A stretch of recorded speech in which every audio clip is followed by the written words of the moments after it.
Thomas Paine, Sam Adams, Benjamin Franklin.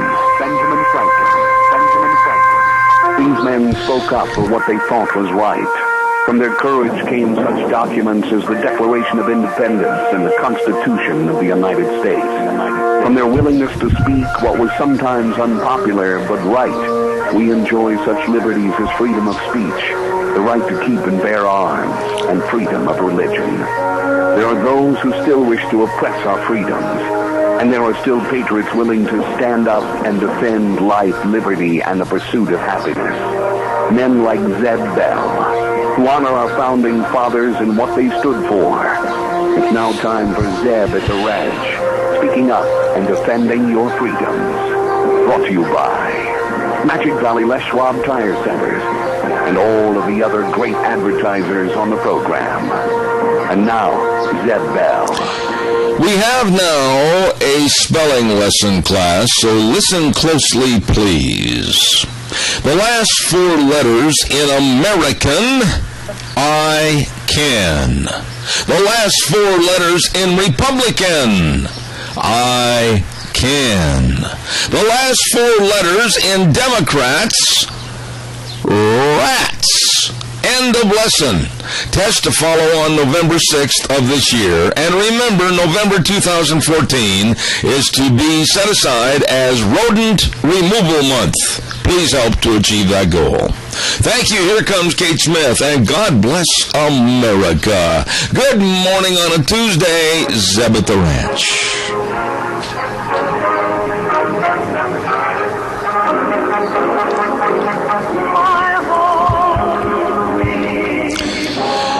Good morning. Welcome back to Zeb at the Ranch. I'm Zeb Bell, and we're brought to you by our major corporate sponsor, and that's, of course, your Magic Valley Les Schwab Tire Centers, all 7 locations serving you, and service is the key word.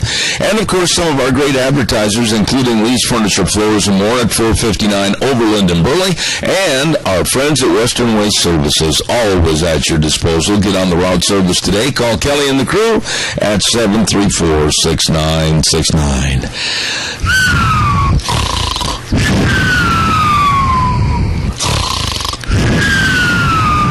I'm sleeping, Gina. Yeah, I know. I was thinking about running the lawnmower or something. Oh, thanks a lot. Yeah, something to keep me awake this morning. I'll tell you what. I'm having one of those days. I woke up at 1 o'clock this morning and just laid there. Have you ever had that happen where you can't get comfortable? You toss and turn. Yeah. You can't shut off your mind. You toss and turn some more. And then you're mad at yourself because you can't go back to sleep. And then you wake up mad because you didn't get any sleep. Yeah, and then you think to yourself, I got to think of something really good, like, maybe laying on a sandy beach with the warm sunshine and the waves lapping up on the sand. Uh-huh. That only lasted so long. And counting sheep never did work for me. No, I don't like sheep anyway. I still keep counting. Yeah. I know. So, anyway, do we have... After the show, you can take a nap. I'm going to, believe me. Do we have a pledger this morning?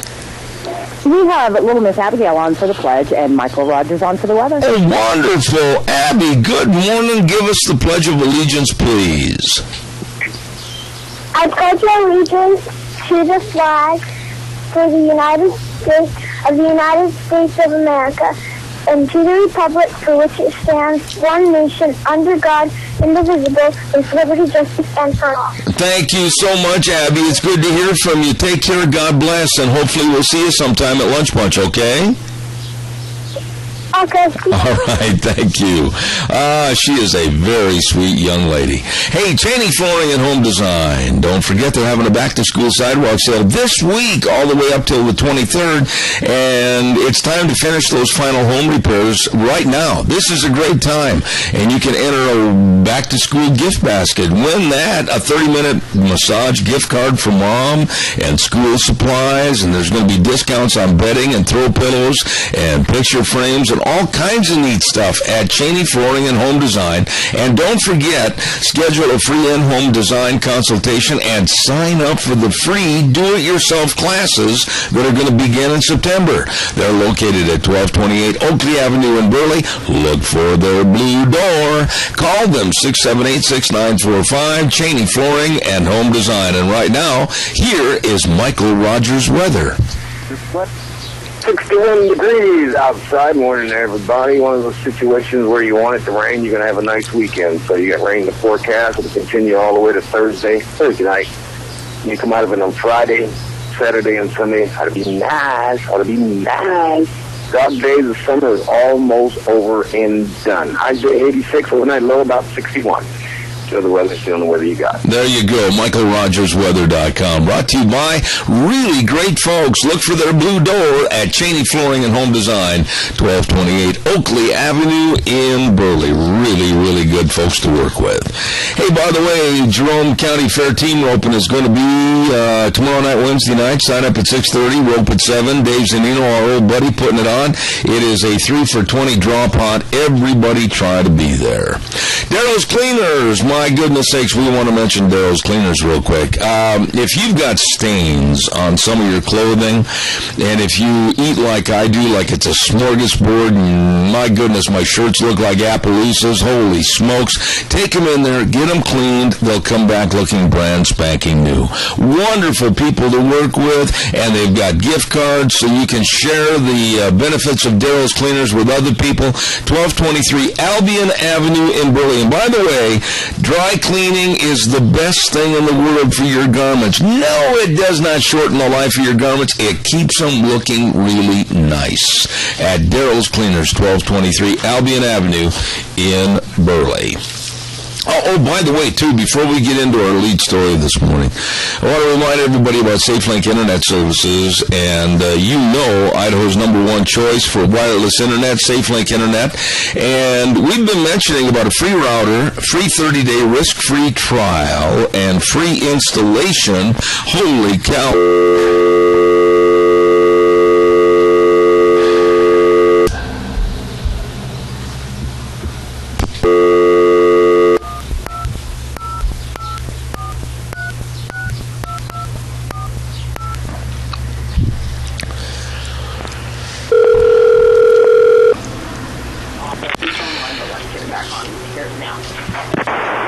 I'm having so much fun with my phone. I love my phone and my phone company.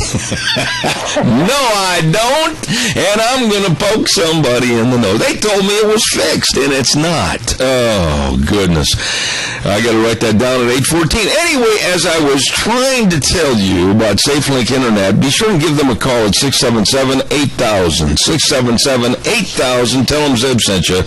SafeLink Internet, Idaho's #1 choice for wireless internet services. Calm down, Zeb. Count to 10. 1, 2, 3, 4, 5, 6, 7, 8, 9, 10.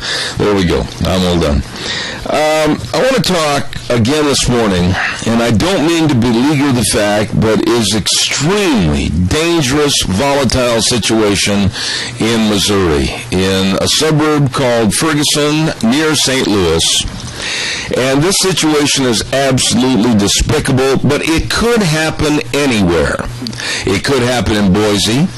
It could happen in Salt Lake. It could happen anywhere. It could happen in smaller towns around Boise. It could happen anywhere in the country.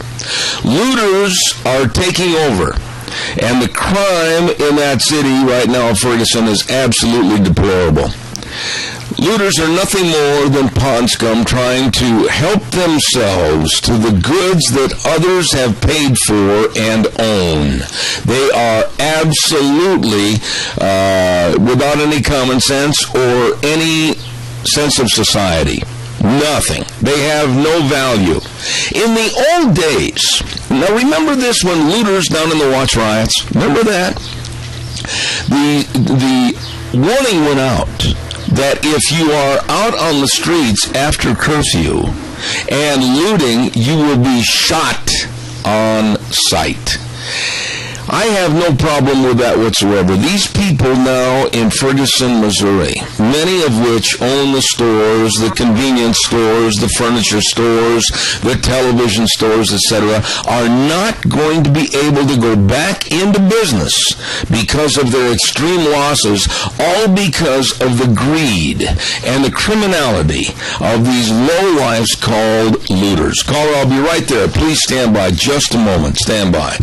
Ramsey Heating and Electric at 2600 Overland Avenue in Burley. Oh my goodness sakes, they've got all your electrical supplies, cord ends for every piece of equipment, rubber cord, fuses, you name it, they've got all the light bulbs. Go to the light, go to the light, go to Ramsey's, and they're open 7:30 to 5:30 Monday through Friday. Ramsey Heating and Electric, 2600 Overland Avenue in Burley, where they always provide warm winters and cool summers.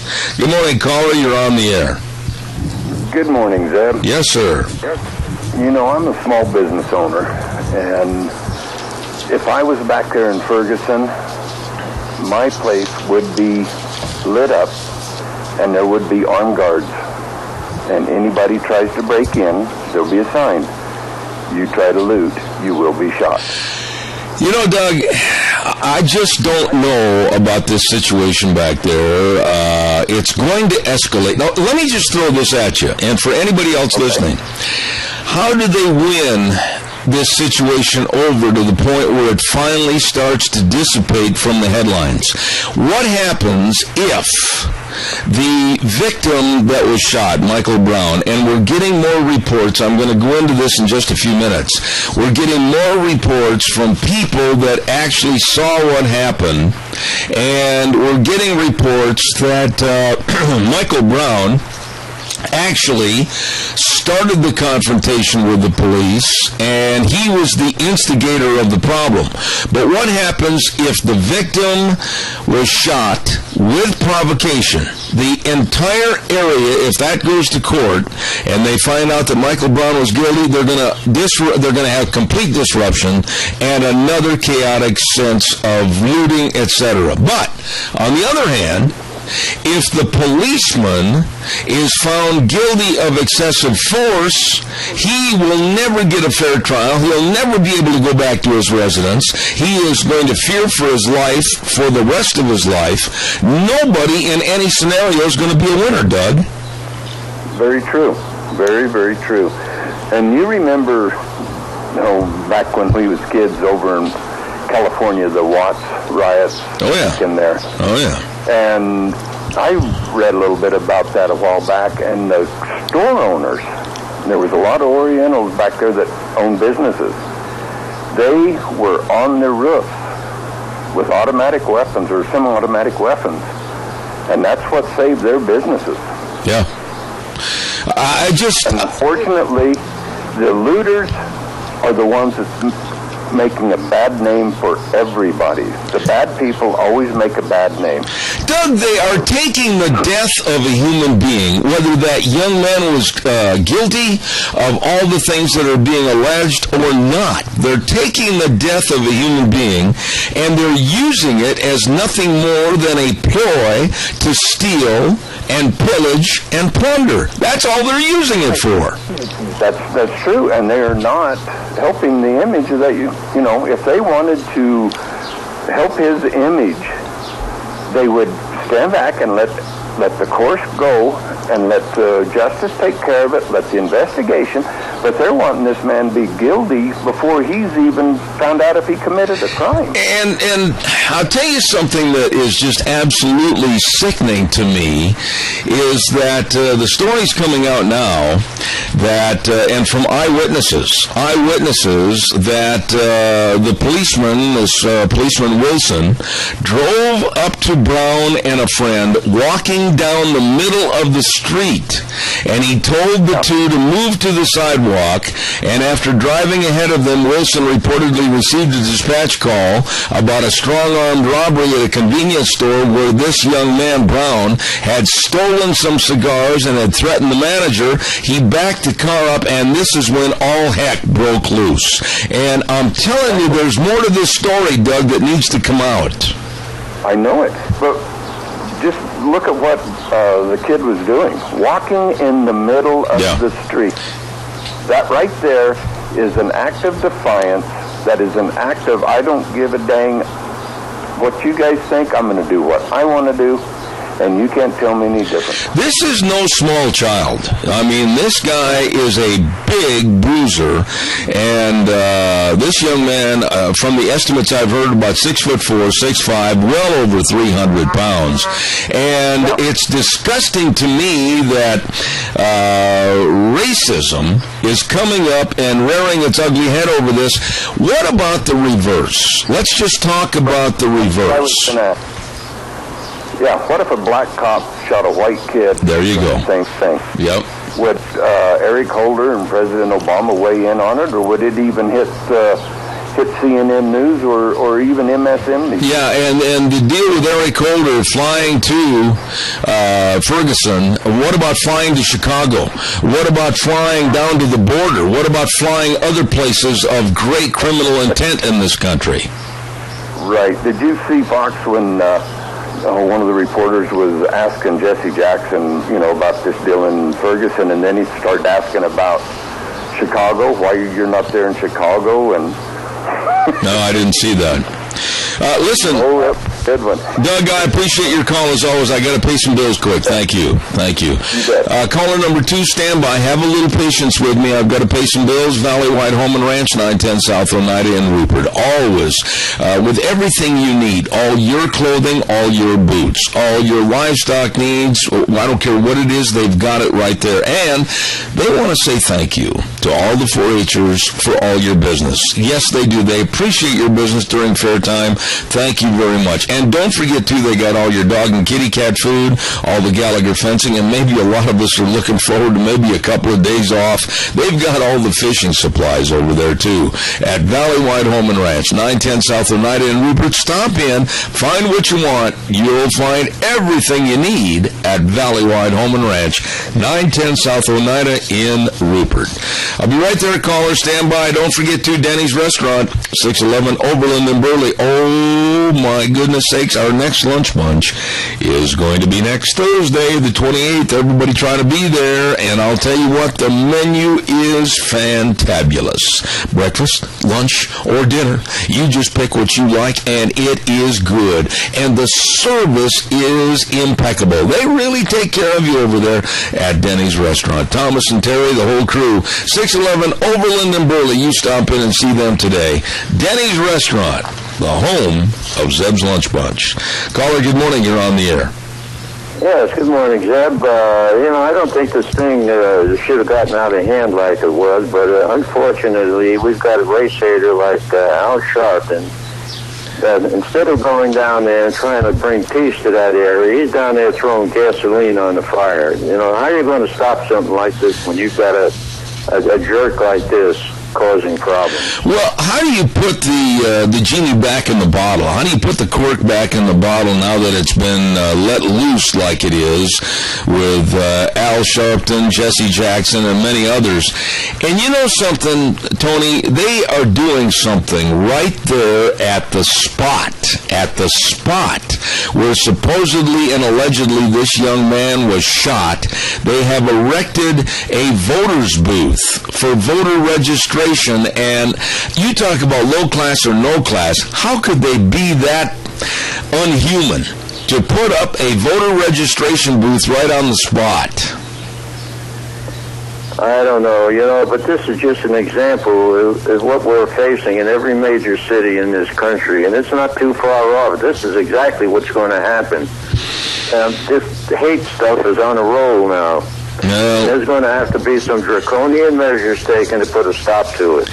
But, I'll go back to say what I said earlier, and I know those of the left-wing vintage liberals in the audience are cringing and gnashing their teeth and tearing out their hair. But you remember the Watts riots, don't you? Oh, yes, I do. And you remember they had a shoot-to-kill order for anybody that was out looting. And right now, this is a serious situation, Tony. They've got to take charge of this. Oh, yeah. This isn't going to stop. It's only getting bigger because you've got agitators coming in from all parts of the country. And I'll tell you what, these Muslim terrorists out here already are going to throw gasoline on the fire because this is what they want to happen in this country. I can't argue that. I've got a story on that, as a matter of fact, a little bit later if I have time. Tony, thank you so much. God bless you, and Mary, thank you for your call. Thank you. All right, buddy. Calls are welcome, 436-2244, 1-866-927-4587. Really, think about this. Here we are, and I'm guilty of it. A lot of commentators and opinion shows are guilty of it. Yeah, we're talking about race. Yeah, we're talking about whether or not Obama and especially Eric Holder should go to Ferguson, Missouri. But you know, why are they getting involved? Why are they getting involved in this action in Ferguson, Missouri? They wouldn't get involved on the border.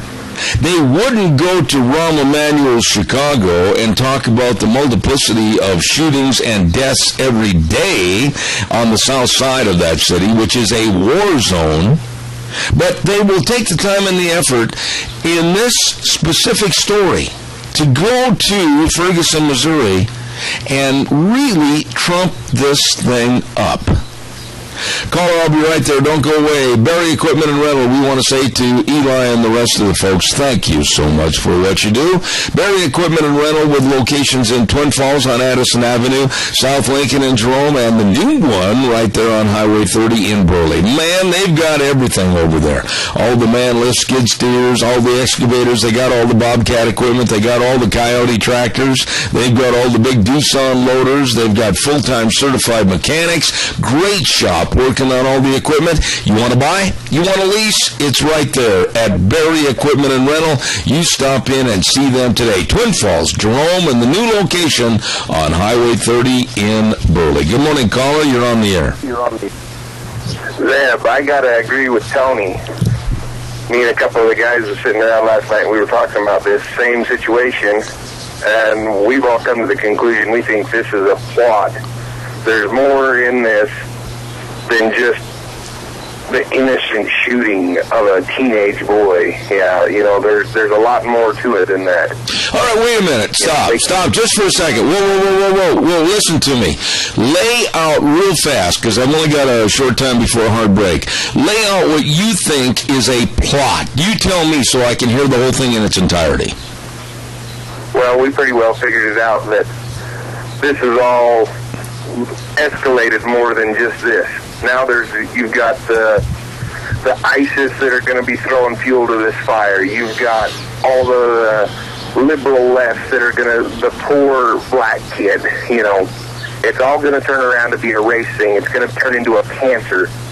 It's going to spread from city to city slowly so that the illustrious president can call martial law. Suspend all of the elections, stay in office, and become a dictator. You know, you are among many that have called me over the last 48 hours and have illustrated that same point. And far be it from me, I'm not going to scoff at your thoughts. I'm not going to make fun of what you believe. I'm not going to make fun of how you've got a perception of what's happening, because it's very, very possible. And quite frankly, it's been said way back months and months ago that something like this would happen prior to the election. Well, and that's the thing, is if he goes through and puts martial law into effect, it's going to be a city-to-city thing. They're going to come through, and it's going to be a population control. Yeah. They're not going to get the majority of us. They're just going to get whatever they can on a sweep through. They're going to wipe everybody out, put everybody in concentration camps, do what they can to take away everybody's guns, and we're going to be sitting back, hiding in the brush, trying to survive. You know, 90% of America will not survive. Again, I can't scoff at you, and if there's any listeners out in the audience that are laughing and scoffing and saying all those right-wing nuts and everything, you have as much validity to to your story as anyone else, because right now I can't argue your point against you, because there's so many things that have pointed to this kind of a problem for a long time. I got to run and do a commercial break, but thank you for your input. I appreciate it. Thank you. Don't forget Snyder's Surplus. It's not just army and hunting supplies. No. They've got everything over there. They got loads and loads of furniture, by the way. I got to get over there and check out a new desk. And also, they got all the desk chairs. They got all the tables and chairs. They got everything over there. And they've also got all the hardware. Anything you might need. Brand new store, brand new merchandise, and, of course, same friendly service. At 112 South 200 West of Rupert. Remember, Snyder's Surplus. Really nice people. Here's the Capital Press Ag Minute. The Capital Press Ag Minute is brought to you by OnlyAg.com.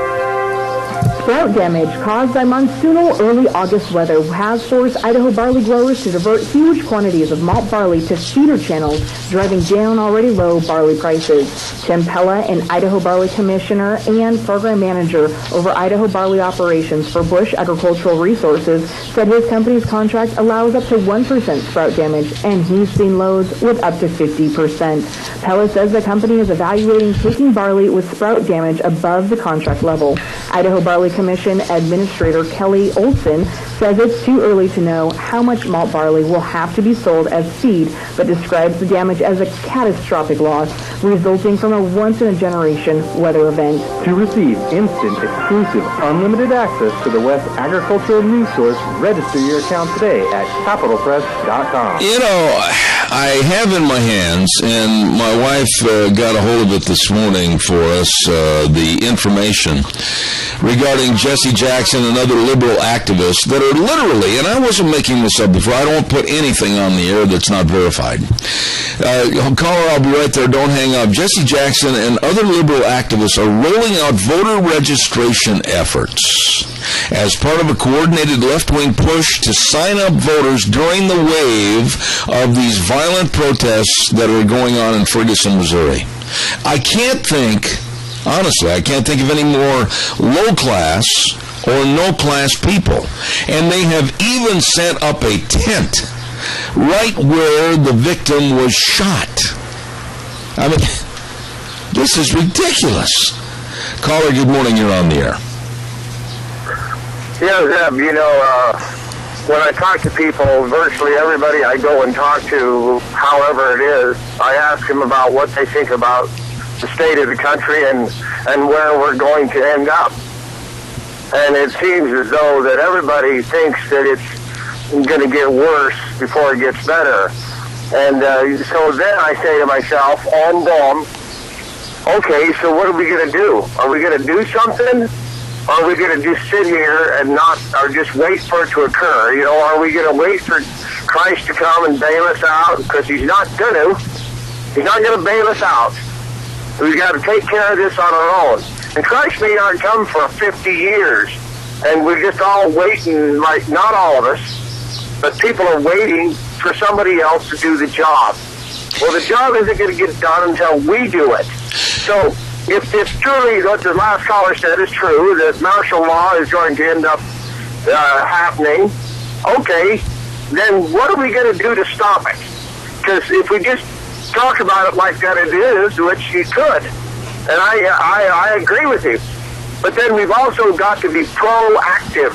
And what is that going to be? And how are we going to do it? And how many people are going to remain on the sideline wanting to stay out of it? And Randy, let me interrupt you right there. When I was watching the videotapes on the various newscasts, and I'm sure you have too, and we watch a black punk, a troublemaker, an instigator of more trouble, walk up to the front of a building wearing a hoodie and pull out a revolver and shoots their way into a convenience store for the sole purpose of going into that convenience store to take all the booze, all the cigarettes, so that they can resell them.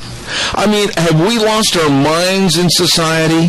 Whether it's a furniture store, whether it's a convenience store, whether it's an auto store, whether it's a pharmacy, it doesn't make any difference. This should have been stopped immediately the second night in Ferguson, Missouri. Whether the National Guard had shoot-to-kill orders or what, you can't let chaos and anarchy take over in any part of America. Well, let's face it, Zeb. When blacks kill blacks, it don't matter. It's only when whites kill whites, blacks, that it seems to matter at all. If they can't make an issue out of it, then it isn't worth their time. But our society, Randy, is falling apart. Our society is falling apart, and we've got away from our Christian values. And our law, where is the law? Tell me that. Where, quickly, Randy, where is the law saying no and stopping it right there? Well, it's situational law enforcement, situational ethics, situational morals. Again, think about the black children that are being killed in Chicago and Detroit today, yesterday, over any weekend, and how they couldn't care less. These hypocritical you-know-what. I'm so sick of this crap, I could scream. I know it. What are we going to do to help ourselves? That's what I want to know. Well, get on our knees, first of all. Randy, thank you very much. God bless you. I appreciate it. Caller, I'll be right there. Don't go away. I'll be right there, caller, please. Don't forget the Twin Falls County Fair, August 27th through September 1st. Yep, with the theme, Carnival Lights and Western Nights. Ag-based, family-oriented fair. And don't forget, too, at the Twin Falls County Fair, the Magic Valley Stampede PRCA Rodeo, premium 3-day event each day of its running. It's going to be fantastic. Top cowboys, top buck and stock, everything's going to be first class at the Magic Valley Stampede PRCA Rodeo, connected with our friends at the Twin Falls County Fair, August 27th through September 1st. You be there. Caller, good morning. You're on the air. Good morning. People talk about martial law, and that it can't happen here in the United States, and I'm not saying it's going to happen, but I talked to the truck drivers. There's 3 semi-loads of martial law signs that were delivered about 4 months ago to up in Mountain Home to the Air Force Base. You know, caller, you are a very dear friend, and I've always respected your opinion on a lot of things. But as you look and study the news, and I know you do look and study the news, and you have a perception on what's going on, this is a tinderbox back in Ferguson, Missouri. And like the previous caller had said, it might be the tinderbox or it might be the fuse that blows up, and it's going to engulf all of America through the White House and this administration. What are your thoughts, quickly? Well, my thoughts are that anything can happen with this administration, because he has told us outright that he's not going to follow the Constitution of the United States, that he will do anything with the stroke of a pen, and that can lead to martial law. It's a scary thing to think about, but I also had heard the story about the signage, and not only here, but also in Texas and other parts of the country. And I just hope and pray that cooler heads prevail. But real quick, answer this, and then I got another call. What about trying to curb the problem in Ferguson? Why, in your opinion, has law enforcement been just standing on the sidelines, letting this looting, burning, and disruption go on? Well, if you remember what went on in California, I think it was Los Angeles, years and years ago, back in the 60s, when they burned just blocks and blocks of that town. Law enforcement tried to not escalate things, but at a point they were called in and they were issued rifles and they were told to go take care of the situation and get it taken care of, which they did. And I was in law enforcement then, and I talked to officers that were involved in that, and I don't know if that will happen here, but if it does, it's going to be bloody, and if it does, it will give, since we have the administration that we do, it will give him the excuse to do what we're talking about. Absolutely. I agree with you, and I want to say thank you so much for calling in. I'll be calling you later. If you don't hear from me, give me a jingle. Thanks so much. God bless you. Thanks. Thank you. Caller, I'll be right there. Don't forget Sophie's Chatterbox. Ooh, breakfast, lunch, or supper. Open Monday through Fridays from 6 a.m. to 6 p.m., Saturdays and Sundays 6 a.m. to 2 p.m. Great, great eating. And don't forget their bakery. Wedding cakes, cookie bars, homemade bread, delicious cinnamon rolls. They're about the size of a football. They're huge. I love them. Sophie's Chatterbox, 530 East Street on the Square in Rupert. What a great place to go eat. Caller, good morning. You're on the air. Good morning, Zeb. Yes, sir. What about these people who are wearing the black mask? Evidently, they're an organization. They're probably not from Ferguson, Missouri. We're there to cause a lot of trouble. Well, you know, Keith, I'm not gonna ascertain that, yes, they're out of the area. Yes, they came from 50, 100, 500 miles away. I don't know. And I don't think anybody right now can verify whether their location is back in that part of the country or not. But there has been the insinuation by many, many people that are experts on this that, yes, there have been burners and looters and troublemakers come in to add fuel to the already present fire and create a race tension back there. Well, look at Jackson and Sharpton themselves. They're just waving the race card back there and fanning the fumes and the flames of a huge fire. And I'm scared that this thing's not going to de-escalate. It's going to get bigger. I think for this, too.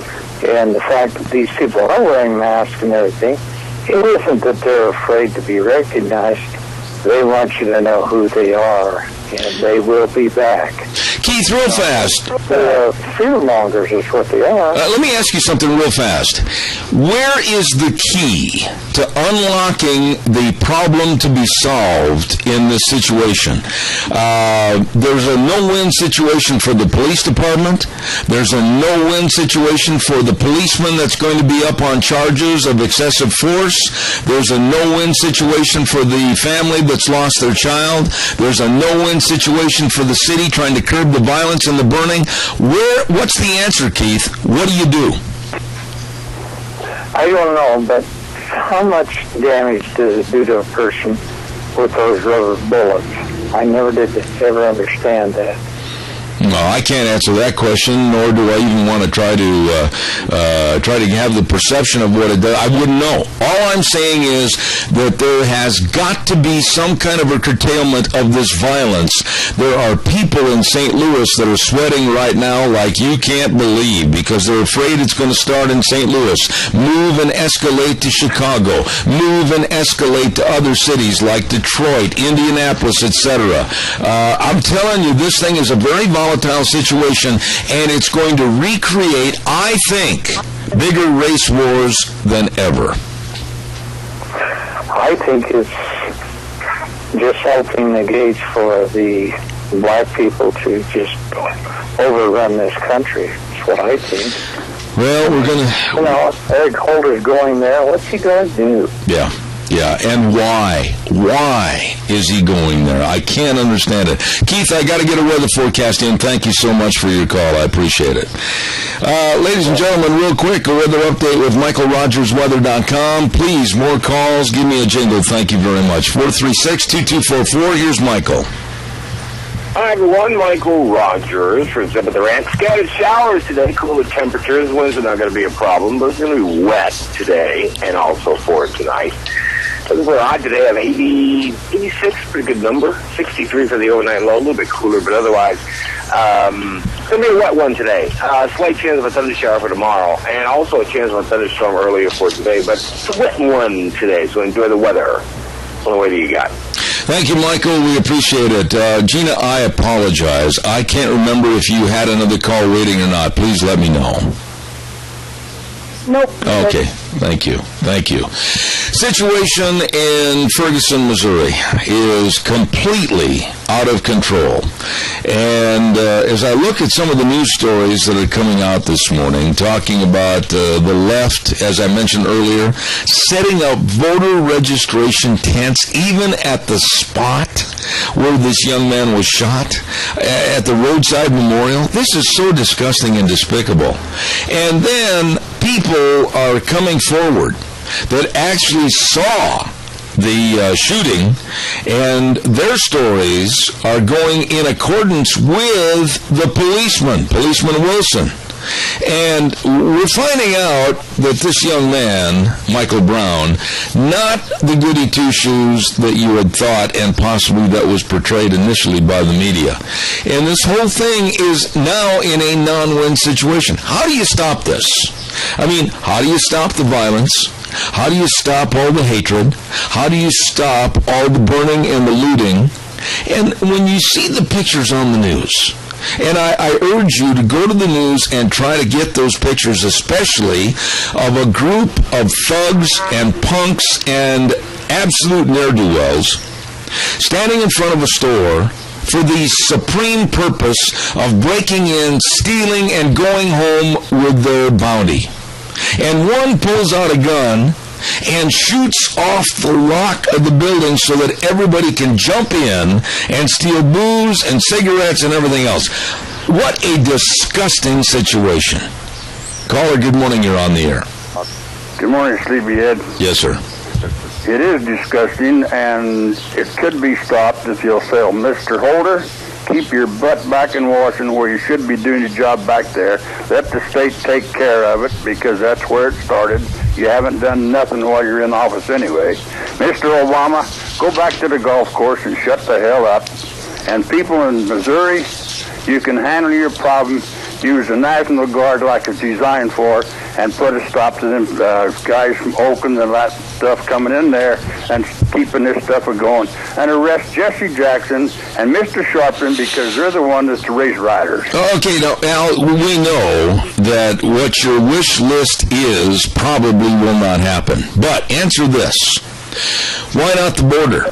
Why wouldn't Obama or Holder go to the border and perceive and see in time and in person really what's going on? Why not Chicago? I mean, with all the shootings on the South Side on a daily basis, black on black, the gangs, the kids, it's pathetic. Why not go there with their civil rights unit and go in there and try to preach a little peace in those areas? Why is Holder, our Attorney General, making such an open and amplified approach to Ferguson, Missouri? Because they don't know anything else to do except cause trouble in different sections of the United States, and we're gullible enough to let them get away with it. Well, I don't think this is a winnable situation. I'm not trying to sound negative, but you tell me, how are they going to stop this from not only creating more violence, but also more hatred and more of a race division in this country? I don't know, but they had that rally on last night. That's that colored guy, you know, with people up on stuff. I think his first name was Jason, isn't it? Yeah. Yeah. And if they listen to him and more people like him and consider these people off of that Sharpton and that outfit, you'd have a lot better relationship among the Negroes. Because I'd just like to know what the buddies I used to work with in the service, there's 3 of them from Oakland. I'd like to know what their attitude is about that, because they did not believe in that stuff when we was working together, and I don't think they like it now. It's the younger generation with Sharpton in them, underneath them that's causing all this damn trouble go in and bust a few heads, and I mean bust them good. Well, there's going to have to be a curtailment. I mean, they're going to have to bring in riot crews. They're going to have to be effective riot crews. They're going to have to try to save the city. They're going to have to try to save the businesses that are still left halfway intact. They're going to have to, or this city of Ferguson is going to be going down in flames in anarchy. Yeah. Okay, what's the name of that college? Remember when they was having that trouble there? Kent State. After that, they brought in the National Guard. Kent State. They done a few shootings, and guess what? You had no trouble since. Kent State University, of course, that memory lingers as one of the most horrendous things that happened in this country. But right now, we have a boiling teapot in the Middle West that could go to any and all cities across this country. But you know, Al, you follow the news, and you know I'm telling you and everyone else the truth. There is really not a winnable situation on this for the police department, for the policemen involved, for the families, for the races, for the city. This is chaos. I know, and it showed that little store owner there being pushed around like a little rag doll with that big bully, and yet he's the one that's being persecuted, and the poor little store owner, he just left there, well, I guess I'll just have to take my loss and lump it, because there's not going to be a thing done about it. I agree. Because the guy that done the instigating and the dirty work, he got shot, so everybody's up in arms about it. Oh, that poor boy. Poor boy, my butt. All right, Al, thank you for your call. I appreciate it. Thank you. Ladies and gentlemen, I want to take just a moment here and remind you about Zollinger Quarter Horse Ranch up in Oakley with their 26th annual production sale. Now, Jerry and the rest of the family are continuing on in this great horse sale where you can always depend on these horses for the best of conformation, the best of disposition, and the best for performance. This year, they're going to be reducing the size of the herd, and they've got absolutely some of the best bloodlines ever in the history of the Quarter Horse Association. Now, this 26th annual production sale is going to take place Saturday, September 13th, starting at 10 a.m. in the morning with the preview at the ranch at 1994 South, 100 East of Oakley. Don't you miss it. For more information, contact Jerry at 670-3833 or Linda at 862-3402. The very best of horses, colts, weanlings, 2- and 3-year-olds. It's all going to be there. Zollinger Quarter Horse Ranch, 26th annual production sale, Saturday, September 13th. Don't miss it. Calls are welcome. Excuse me, and appreciate it. I got a sore throat this morning. I apologize. And we'd like to hear from you, so give me a jingle at 436-2244, 1-866-927-4587. While I'm waiting for your call, what I know is coming in, don't forget to our friends at your Magic Valley Les Schwab Tire Centers, all 7 locations, with the best tire value promise in the industry and the best tires. I mean, all the different tread designs, all the different driving patterns and usages. They've got tires for your kind of driving, whether it's for your car, your SUV, your pickup, your horse trailer, your boat trailer, whatever. Like the Wildcat AT2, all-season traction tires, smooth, quiet ride. They've got that at a price you can't afford to pass it up. Right there at all 7 locations. The best in brake service, the best in front-end alignments, the best in shocks and struts, the best in batteries. It's all there for you at your Magic Valley Les Schwab Tire Centers with Lane and Rupert, Dave on Blue Lakes and Twin, Mike and Buell, Mike and Jerome, the Twist family over in Paul, John on Poline in Twin Falls, and Randy on Overland and Burley. Your Magic Valley Les Schwab Tire Centers. All right, give me a call, 436-2244, 1-866-927-4587. I've got one other little personal note that I want to say before we take another call coming in here this morning. I want to say thank you. Thank you. And I'm going to get all teary-eyed when I say this, but so many people have written to me on Facebook, and so many people have called, and so many people have sent emails. Thank you, thank you, thank you for all your kind words, and I really appreciate it. I had a wonderful career, and it's not over yet in the rodeo business. Not over yet. I'm not throwing my hat up on the rack and saying, see ya. But I really want to say thank you to all the people that were at the Cassia County Fair and their wonderful thoughts. Thank you so much. God bless you. That meant a lot. Some of them that came in, I just absolutely got all teary-eyed and had a hard time reading all your kind remarks, but it meant an awful lot. Thank you very much. Appreciate that. By the way, in another related story somewhat, well, let's take this call before we run out of time. Good morning, caller. You're on the air. Hi, good morning. This is Amy from the CSI Mini Cancer Center. How are you, Zeb? I am fantabulous. What can I do for you? Well, right now, all over Cassia County, we've got parents that are registering their kids in classes, and it's been a great day. I've just spent the last hour and a half with my kids over in Declo. But we have got a community meeting tomorrow night at 7 o'clock at Burley High School.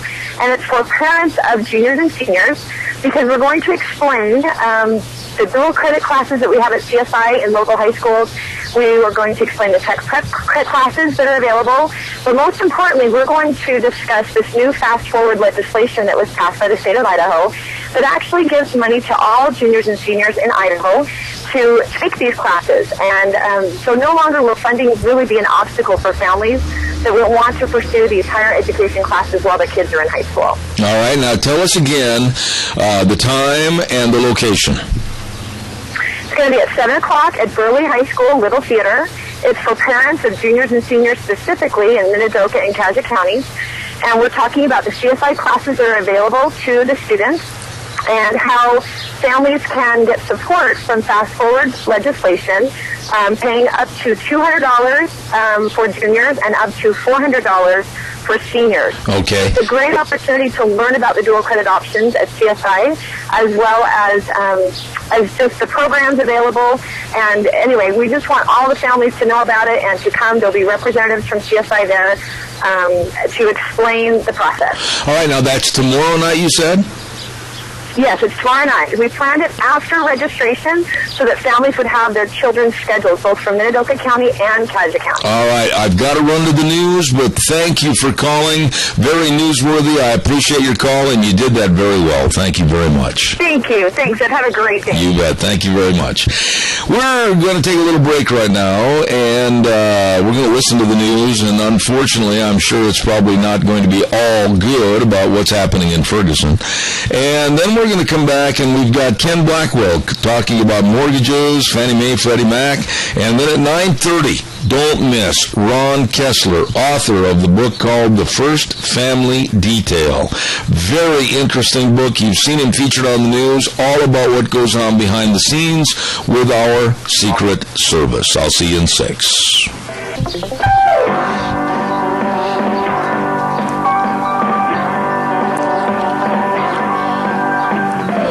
I love that piano in that song. Woo! Man, that guy can play that piano. You better believe it. Good morning. Welcome back to Zeb at the Ranch. I'm Zeb Bell. And we're brought to us, and thank you very much, all of our Magic Valley Les Schwab Tire Centers, all 7 locations. Thank you very, very kindly. And, of course, some of our great advertisers, which include Lee's Furniture, Floors, and more at 459 Overland and Burley, and our friends at Western Waste Services. From the canyons of the Snake River and all across southern Idaho, we're always in Georgia's struggle. Western Waste Services, we care about our community, our resources, administration. Western Waste Services is lending a hand, always at Georgia's struggle. Western Waste Services. Oh, my goodness sakes, as we draw closer to the end of summer, you still probably have picnics and you still got family reunions and company parties and everything. Maybe you better check out the porta potties. They've got all kinds of them for you there at Western Waste Services, always at your disposal. That's right. And get on the route service. Call them and have your garbage picked up once a week. It's gone. It's out of there. All you have to do is just call 734-6969. Western Waste Services, always at your your disposal, and that's the truth. We're just a few moments away from having our next guest on the program. Stand by for that. Very interesting gentleman, so we'll have him on just a few moments. But first and foremost, I also want to mention Hanson Mortuary at 710 6th Street in Rupert with our dear friend Joel Heward, the manager. Joel has been so helpful in the community and so helpful to our program. We really appreciate everything they do. And I always want to mention to you that when there's the passing of a loved one, they always treat you and your family with the highest ethical standards with unquestioned integrity. Please get a hold of them today.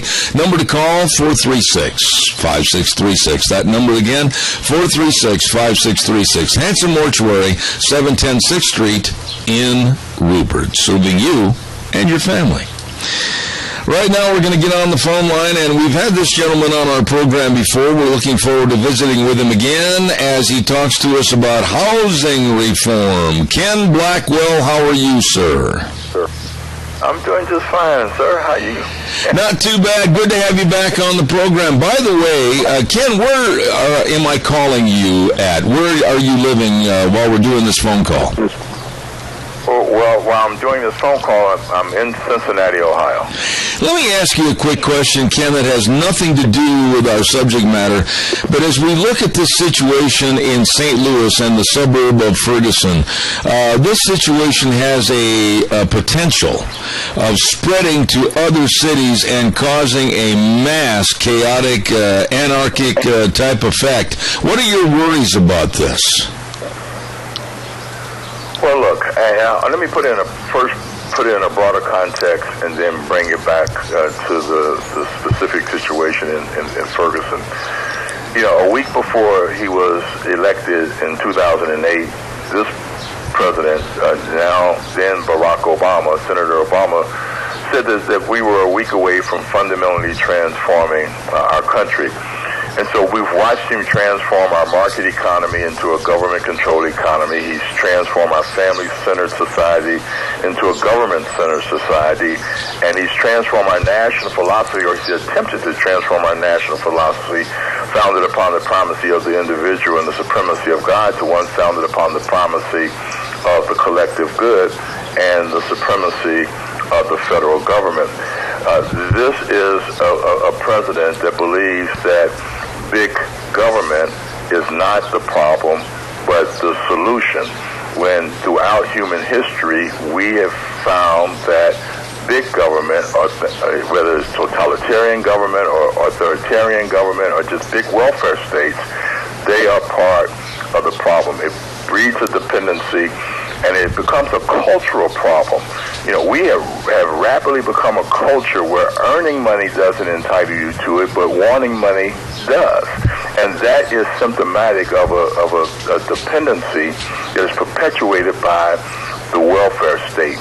And it creates attitudes of victimology. It creates attitudes of false claims on what people owe you. And as a result, it fans the flames of discontent, and it gives you the sort of situation that we now see being played out in Ferguson.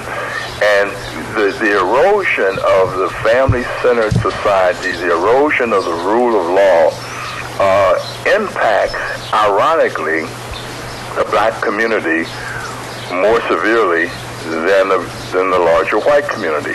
If you just go to the FBI statistics for 2012, and that's the last year which these figures are available, 2,600 plus whites were killed by white offenders, while about 2,400 blacks were killed by black offenders. Now, these are similar numbers, but the non-white Hispanic population is almost 5 times as large as the African American population. Mm-hmm. That means that the homicide rate in black communities is staggeringly higher than in any other community.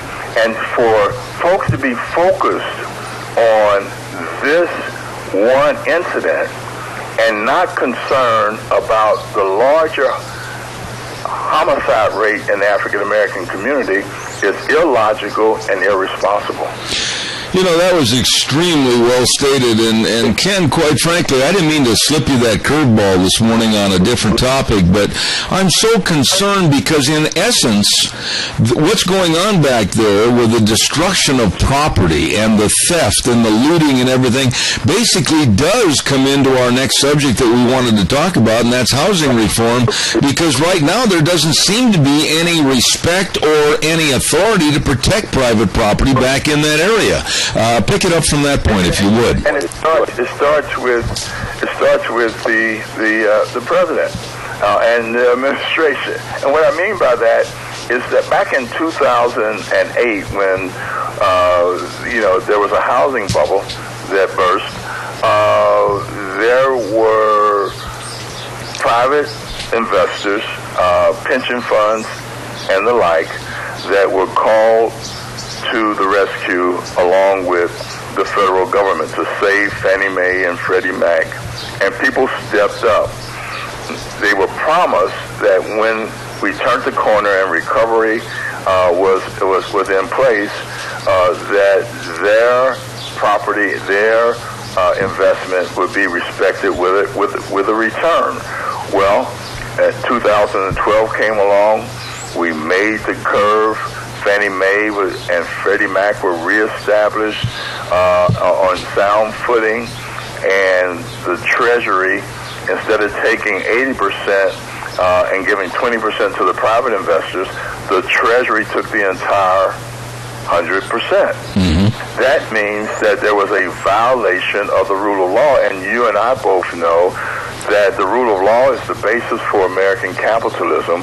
And must be acknowledged and respected in order for properly functioning capital markets to work. And so when we now look at the fact that pending home sales, a leading indicator of the U.S. housing market, those sales are declining. When you consider that in June, and these last figures that I've been able to look at, pending home sales slipped 1.1%. Month over month, and it currently sits at about 7.3%. And that's lower than where they were in June of 2013. And there's this call for private investment in the housing market to pump up sales. Well, what investor in his or her right mind is going to put their private capital in a market where they're likely to be double-crossed? Well, and Ken, you have forgotten more about this subject than I'll ever know. You're very well versed in this, but from a layman's point of view, looking at the outside of the building into the storefront window, aren't we going to fall back into the same problem that we had previously that destroyed the housing market? Aren't we going to make it too easy for too many people to get the money and then default, and we're going to have the same problem again? Well, absolutely. If you look at proposed legislation, was called Craig-Poe-Johnson legislation, where they are just doubling down on the practices that led to this 2008 crisis in the first place, and part of the problem was that they went out and they gave $300,000 homes to people who could afford only a $100,000 home. Look, while the home ownership is a staple of the American dream, that doesn't mean that everybody is entitled to a home. It means that people who are properly ready to have home ownership in terms of having an income where they can make the payments, having a respect for property so that they, in fact, can engage in the upkeep of that property, that they have an opportunity. That's the essence of the American dream. Not that everybody is guaranteed a home, and in the case of the last housing bubble, a home that they can't afford. Ken, let me ask you this. First of all, I want to mention that Senator Mike Crapo is our United States Senator, and he's going to be on my program next week, and I'm definitely going to bring this subject up. But can't they understand that basically, now you tell me if my verbiage is wrong on this, by trying to reinvent the wheel and build up again Fannie Mae and Freddie Mac, we're going to build up the same kind of a problem we had in the past with government money going back on the taxpayers. Oh, absolutely. And that's why Fannie Mae and Freddie Mac, as private bond guarantors, must be funded by private capital, must not have any special privileges or a federal charter, or we will in fact find ourselves back in the soup that we were in 2008. Right. Now tell me, if you were sitting in my chair next week when I have Senator Crapo on my program again on his 2 or 3 times a month call-in, what should I tell him? How should I address this situation, and what should I tell him where he is wrong and possibly change his point of view? I would just ask him this, because I think it gets at a lot of the issues that are impacting us domestically and internationally, and that is a total disregard for the rule of law. I would just ask the senator, if in fact it is true that the rule of law is the basis for American capitalism, it must be acknowledged and respected for properly functioning capital markets, and if what he really wants as a fiscally responsible conservative is capital infusion into the housing market, will he make sure that those investors, meaning big pension funds that hold the futures of American workers, if they will be made whole, if the promise will be kept that was made to them in 2008 and abandoned in 2012. I mean, because his answer to that question will tell you a whole lot about whether his approach is the right approach or nothing more than a repackaged big government approach. Well, that's the obvious point right there, is that our senator, Mike has always been against big government. He's been against more government intrusion in our lives, but in essence, by backing this bill along with Tim Johnson, isn't he creating a bigger, more cancer-approaching government to take more of our money? He is, and you know, when you get a guy, when Ralph Nader can see that, I would just be shocked if in a moment of candor the good senator wouldn't say that that's right. What about Freddie Mae and understand that must be addressed. And again, the other thing is that one. How do you get, capital seeks the path of least resistance and greatest opportunity. Right. There's a lot of private capital out there sitting on the fence, and there are a whole bunch of things that private capital can invest in. And if they're not sure about the rules of the game, they're not going to come back into this housing market, and it is the dreams of a lot of hardworking and responsible Americans that will, in fact, be dashed. Ken, how do you get the point across to most politicians today, and quite frankly, the encroachment of bigger and larger government all the time, that it is time to think about winding down Fannie Mae and getting rid of Freddie Mac and talking about more private capitalization with our money on the housing? How do you get that through to these people? Because big government, whether it's the House or the Senate, they can't see it. Well, you just have to walk them through a couple of things, and I think Senator Crapo, I think he genuinely is, and in his bone marrow, is opposed to cronyism.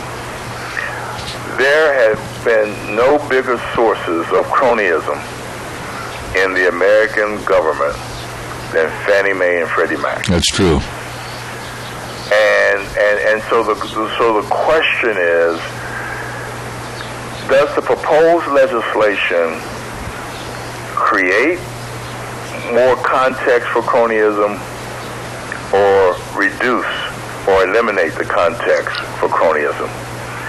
And I think in a moment of candor, in a moment of truth, there's no way that the senator can say anything other than, we have to go back to the drawing board, because as it stands now in this proposed legislation, the context for cronyism remains unchanged. And quite frankly, with our boot heels on the edge of a cliff financially, we can't afford another housing debacle like we had in the past. That would absolutely destroy, I think, anything for our economic safety in the future, would it not? I agree. I agree wholeheartedly with you. And again, I want to give your listeners some context. Not only was I a mayor of a major city, Cincinnati, Ohio, I was an undersecretary at the Department of Housing and Urban Development with my good friend, the great Jack Kemp. And we were cheerleaders for free market enterprise. We understood the rule of law. We understood the importance of the opportunity for home ownership, responsible home ownership, in the context of the American dream. And so I'm not out here just whistling Dixie or just conjuring up something out of whole cloth. I crisscrossed this country as one of Jack's undersecretaries, and I know what has to be done, and I know that it's very important that we get private capital injected into the system, and we eliminate the context for cronyism by reconfiguring in a radical way Fannie Mae and Freddie Mac. Absolutely. By the way, a couple of last questions. Did the Reds blow it last night against the Cardinals? I finally went to bed. You know what? The Reds have blown it over the last 2 weeks. They tied it up in the ninth, and I said, let me go to sleep because I can at least go to sleep on a happy note.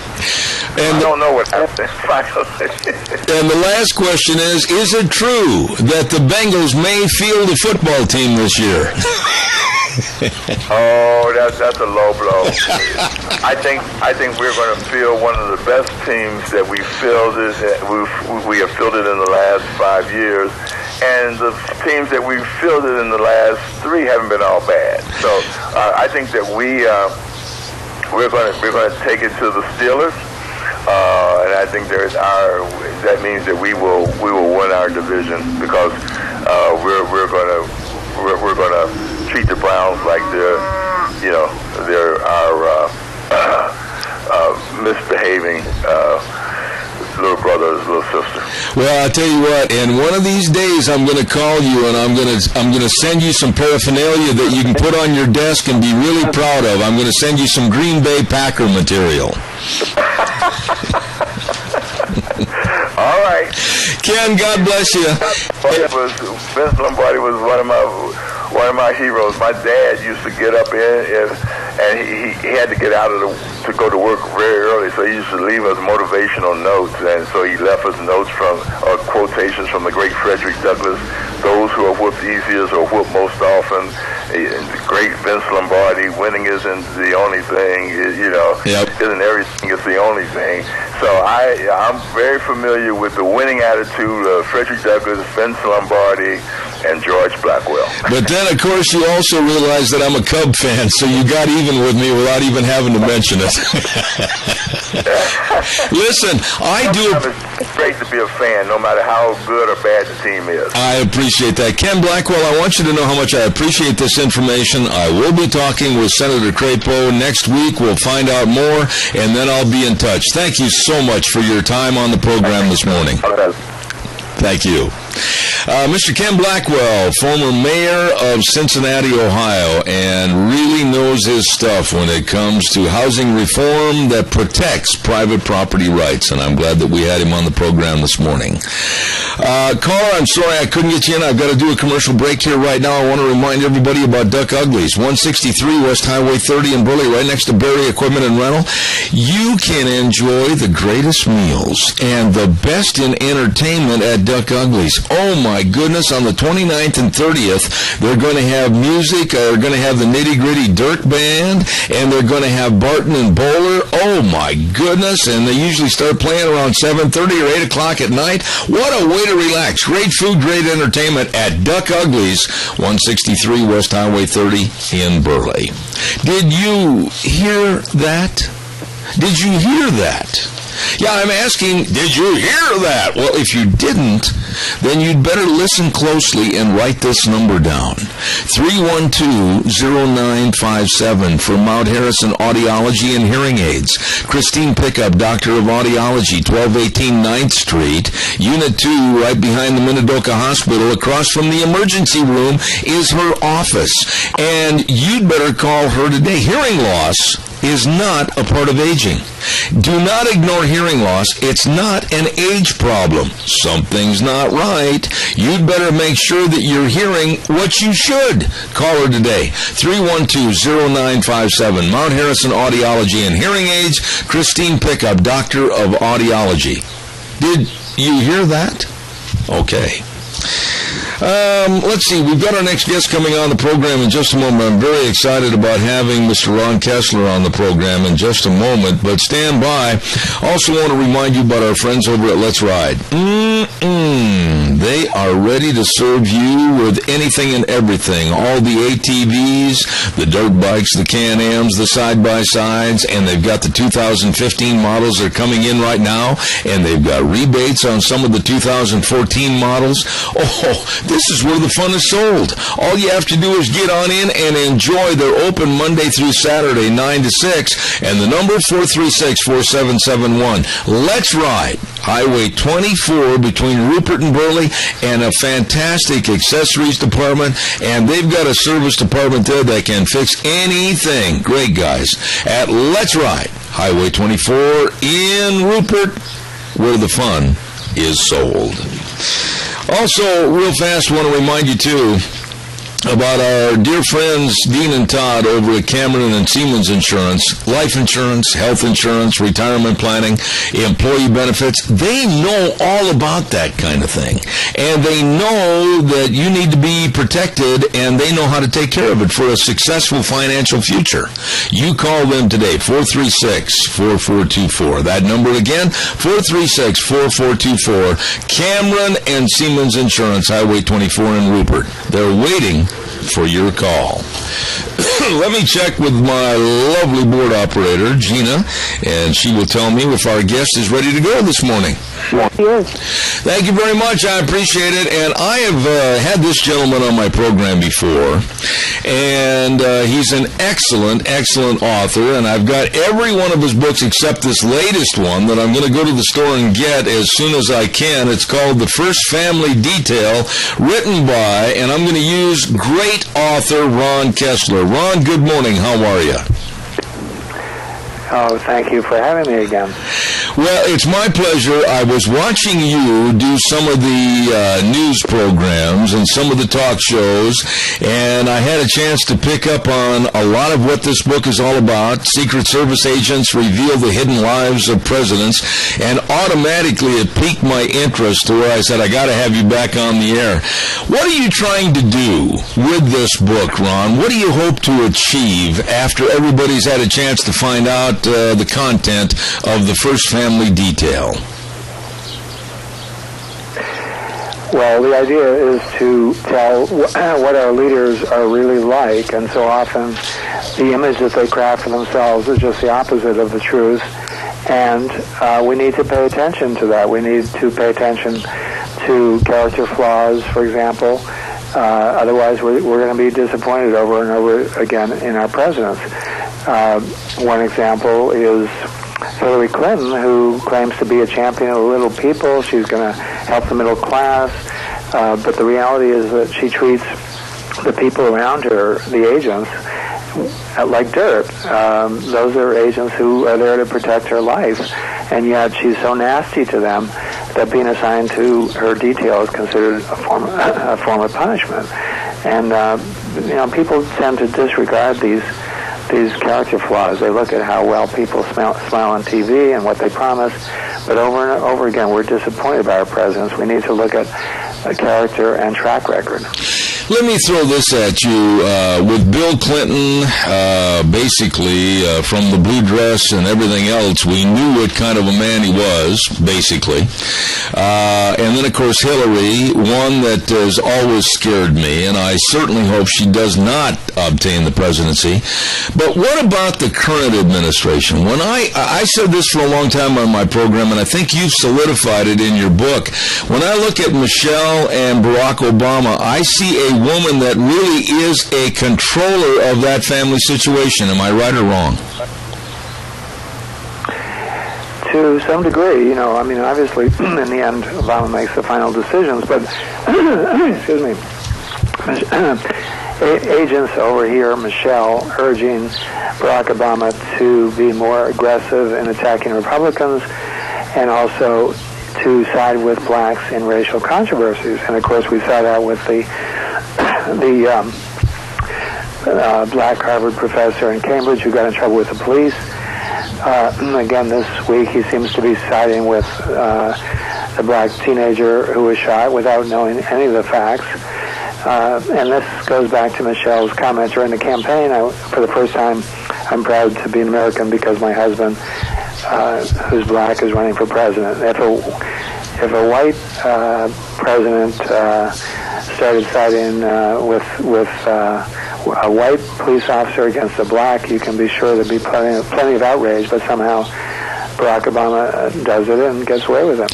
Why do you think, and this is speculative, Ron, but why do you think this administration, we're seeing now Eric Holder, he didn't go to the border, he didn't go to Chicago, Obama ignored both of those locations.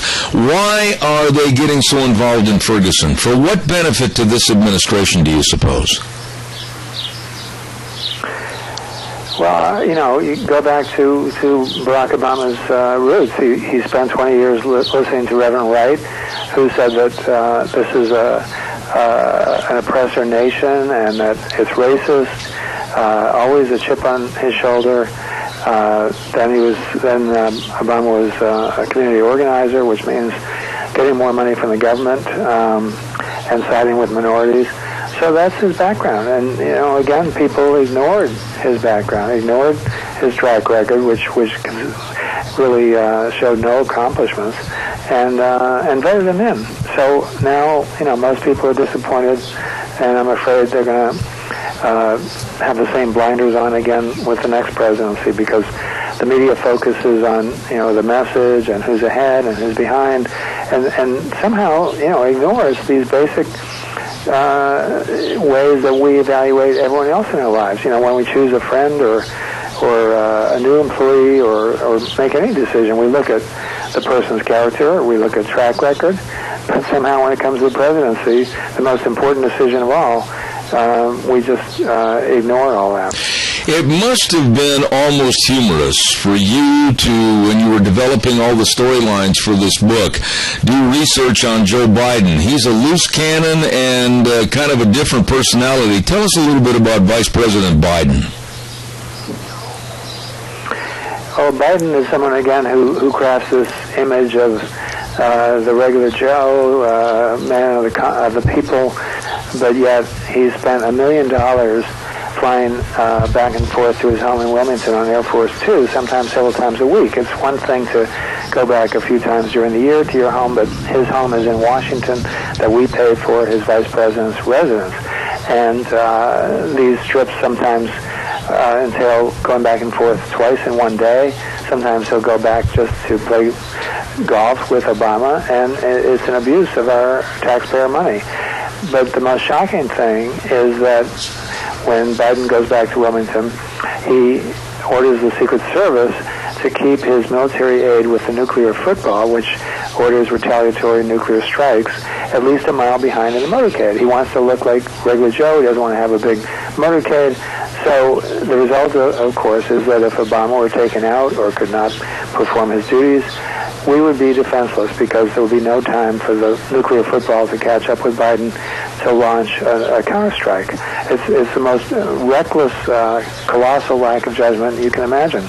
When you say that colossal lack of judgment, is this administration worse than other administrations as far as defying the rules and kind of flying on their own and leaving our security and their security kind of in the barrel pit? What about this? Are they less secure than others?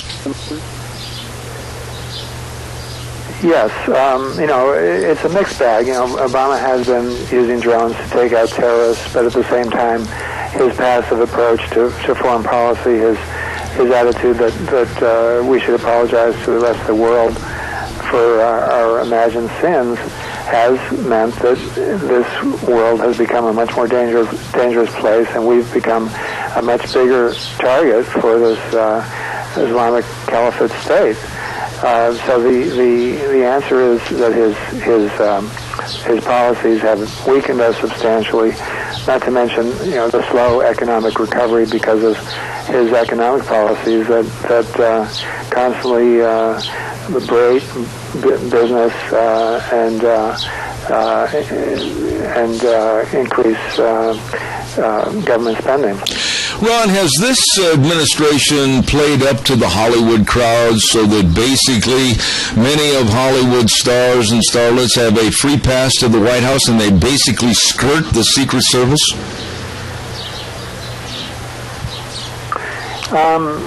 Skirt the Secret Service meaning? Meaning just are able to come and go and really aren't watched like they should be. One example is Bill Clinton's mistress, blonde, bombshell, busty mistress, whom Secret Service agents have codenamed unofficially Energizer. When she shows up at Chapter Club, which she does as soon as Hillary leaves the home, agents are instructed not to ask for her ID, not to do a background check, not to sign her in. Even Clinton relatives have to be signed in. And unlike Hillary, she's very nice to the agents. She'll bring them cookies. One time it was a hot summer day, she came in a low-cut tank top. She offered cookies through the window of her car to the agent. Agent noticed that her breasts are enhanced and very perky, so we have every detail in this book. But that's just, a small example of the culture of corner cutting within Secret Service management. They will let people into events without magnetometer screening under pressure from either the White House staff or the campaign staff.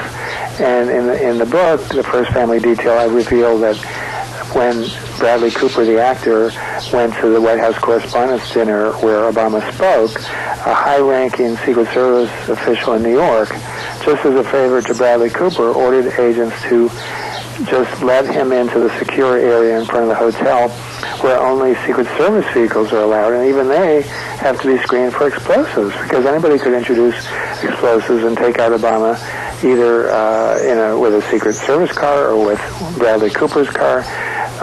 But yet agents were told to just ignore all these security rules. And so you can imagine the message that's sent. It's a message of laxness, and I think that contributed to the fact that agents hired prostitutes in Colombia, which is a story that I broke, because they figured, hey, management cuts corners, management takes these risks that could result in an assassination. Why shouldn't we do whatever we want to do? Tell me, Ron, what about the book itself? Is it available at all major bookstores across the country? Tell my audience how they can get a copy right now of The First Family Detail. Thank you. Any bookstore, any online bookseller such as Amazon, also on my website, ronaldkessler.com, which has links to those online booksellers. The book is number 4 on the New York Times bestseller list, and hopefully we can move it higher. of all the books like The Secrets of the FBI and In the President's Secret Service, The CIA at War, etc., and now this book, which one's been your favorite, and what have you got laying on the table right now? More books about our politicians and our government? What's your next project? I wish I knew. I can't seem to come up with the next idea until the previous book comes out, but I'm always looking for ideas. And, the books are like my kids. I love them all, but this probably will be my favorite. All right. Ron Kessler, I want to tell you how much I appreciate your time and effort coming on the program, and I strongly urge my audience to go and get a copy of The First Family Detail, Secret Service Agents Reveal the Hidden Lives of Presidents, written by Ronald Kessler. Ron, thank you so much. God's blessings, and I personally am going to run out and get a copy of the book this afternoon. Thank you so much. Thank you. You're a good man. Thank you, sir. Have a good day. Appreciate it. Interesting book, and I know we didn't have a lot of time to get into many other aspects of certain stories in the book, talking about Vice President Biden and also talking about Mitt Romney during the elections, and he goes into everything, especially Hillary Clinton and how she is absolutely so hard to work with and nobody likes her, and anybody that is a Secret Service agent that is assigned to her to watch her and care for her, they take it as a letdown in their career. And excellent book called, again, I got to get the right here, it is called The First Family Detail by Ron Kessler, and I urge you to get a copy of that book. It's a good one. Calls are welcome and appreciated. 436-2244, 1-866-927-4587. It's time for a weather update, and the weather this hour is brought to you by Sportsman's Warehouse, 1940 Bridgeview Boulevard in Twin Falls, with our dear friend Reese Widmeyer, the manager. Sportsman's Warehouse is the great indoors for those who love the great outdoors. They've got everything in that store. I just like to go in and browse. I like to just go in and stand and just kind of look around at everything. Hunting, fishing, archery, camping, boating, ATV and electronics, knives and tools, everything at Sportsman's Warehouse in Twin Falls. Here now, Michael Rogers weather. Hi, everyone. Michael Rogers for Zip of the Ranch. Scattered showers today, cooler temperatures. Winds are not going to be a problem, but it's going to be wet today and also for tonight. Looking for a high today of 86, pretty good number. 63 for the overnight low, a little bit cooler, but otherwise, it's going to be a wet one today. Slight chance of a thunder shower for tomorrow, and also a chance of a thunderstorm earlier for today, but it's a wet one today, so enjoy the weather. What do you got? There you go. Brought to you by Sportsman's Warehouse this hour. Thank you very much. 1940 Bridgeview Boulevard in Twin Falls. Reese Widmeyer, the manager. Good old boy with quality gear that gives you the edge to perform well and enjoy the journey. Sportsman's Warehouse with MichaelRogersWeather.com. All right, give me a call, 436-2244, 1-866-927-4587. Gina, are you still working on computers over there today? I'm not. Jerry is. No, okay. Did you get the whole thing learned and memorized so you don't have to worry about... Heck no, because in another 2 weeks it's all going to change again. So oh, my. I get used to it. Yeah, I know it. You know, this book, I got to get a copy of this book. Did you hear or have seen Mr. Kessler on any of the TV shows? I have not. Oh, my.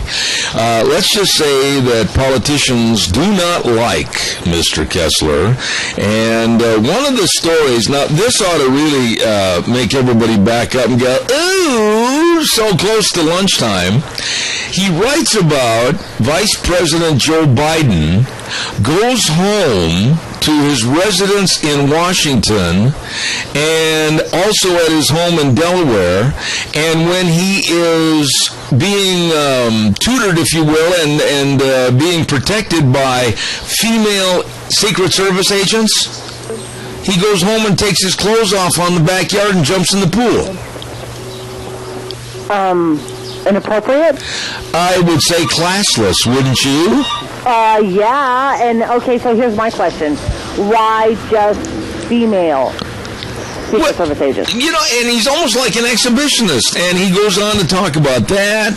And then he was talking just briefly about how Biden has racked up millions and millions of dollars to fly to and from his home in Delaware on Air Force Two. And his office tried to cover up all the costs of his personal trips. And sometimes he goes home just to jump in the swimming pool. That's not right. I'm sorry. That's my taxpayer dollars. I don't approve of that. I don't. Oh, my God. That's a waste. Can't he drive? I don't know what the situation is, but he also, like he was mentioning with Ron Kessler, he has told the Secret Service to keep his personal military aid with that nuclear football, you know, that briefcase, a mile behind his motorcade because he didn't want to look like he was on duty. He wanted to look like good old Joe.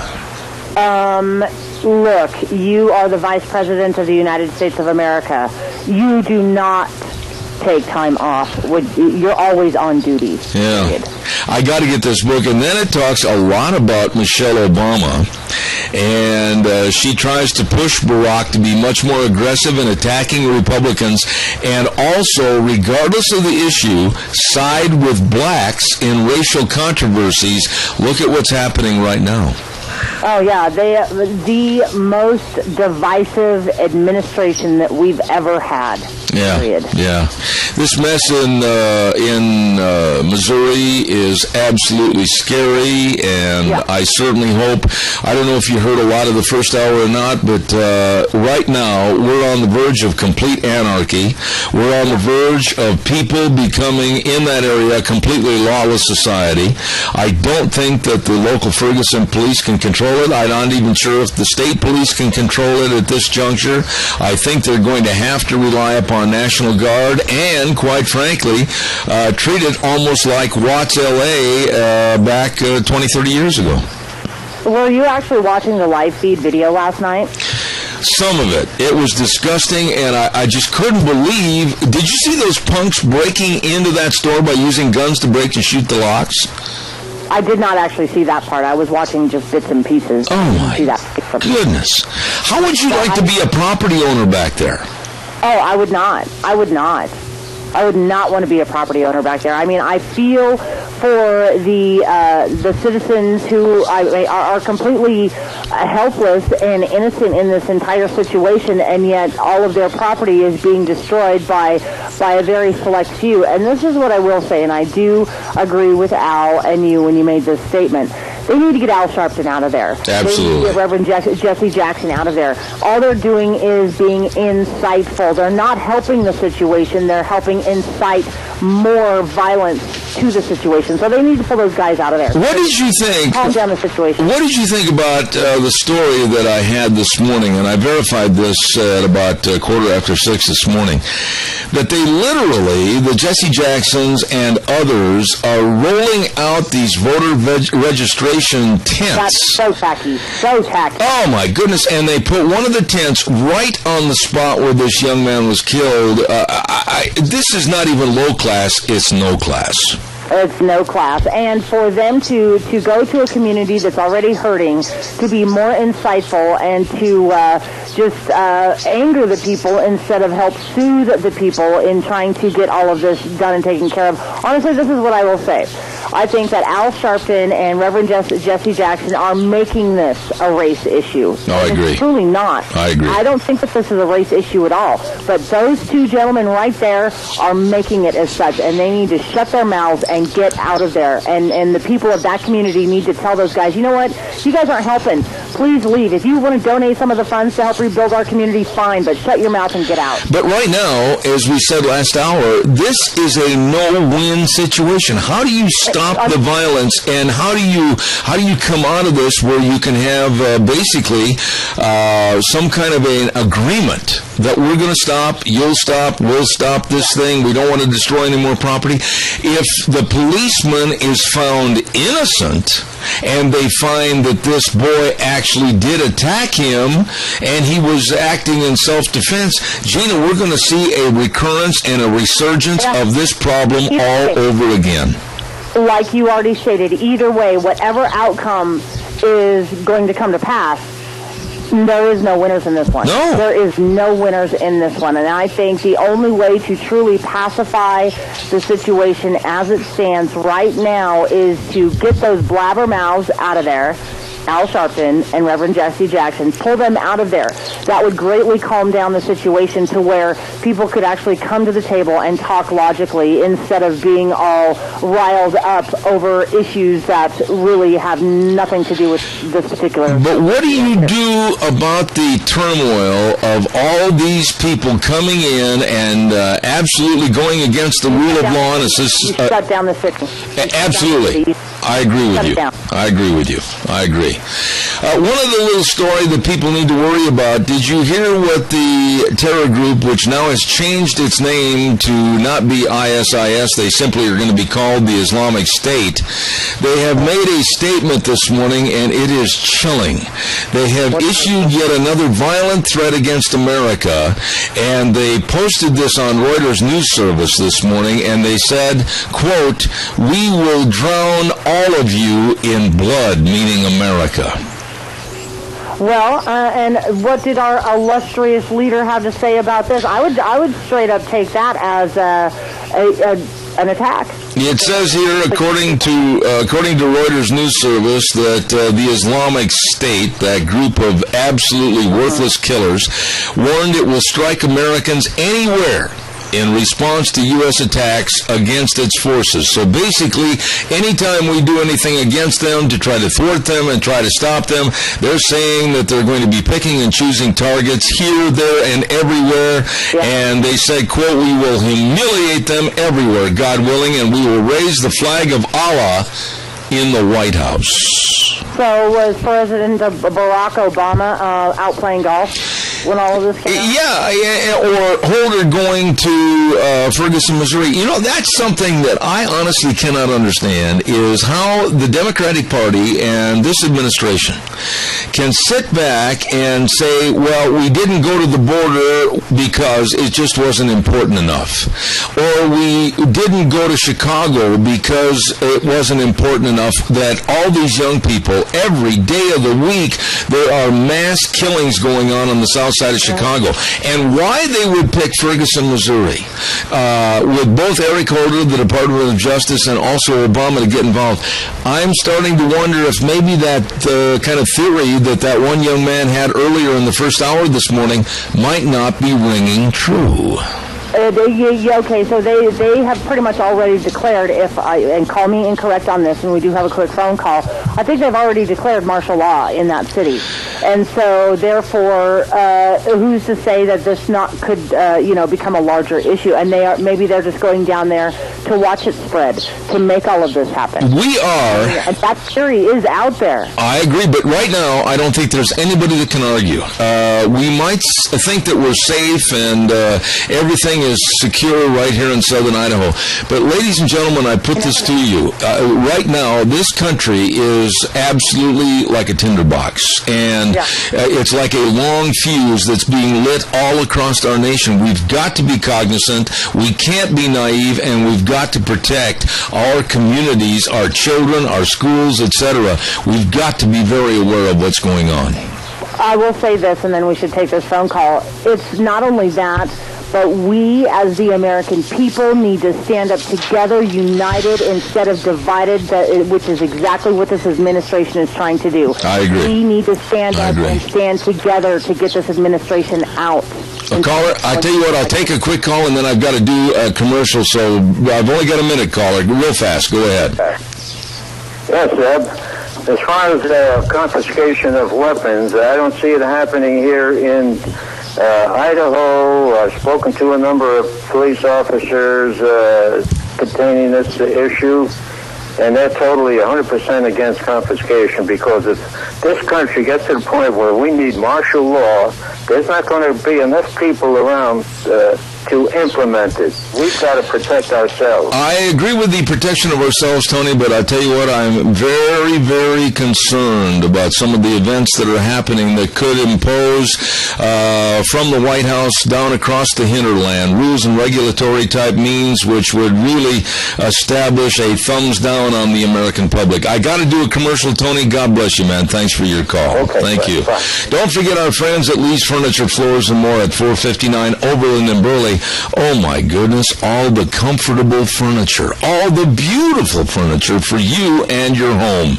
Yes, I mean, you can go in and check out the Power Rocker recliners. You can check out all the sofas and the love seats and check out all the accessory tables, everything you need for the beautification of your home, along with all the carpet, rolls and rolls and rolls and rolls of carpet, all the floor coverings, everything.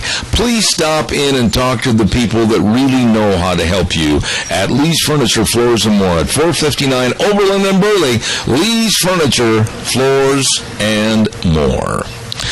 We're going to take a little bit of a break here for about 6 minutes and listen to what's going on across the country with ABC News. I hope that we finally start getting some good news. And then when we come back in about 6 minutes, we're going to be listening to my dear, dear friend, Dr. History. Don't go away. We'll be right back.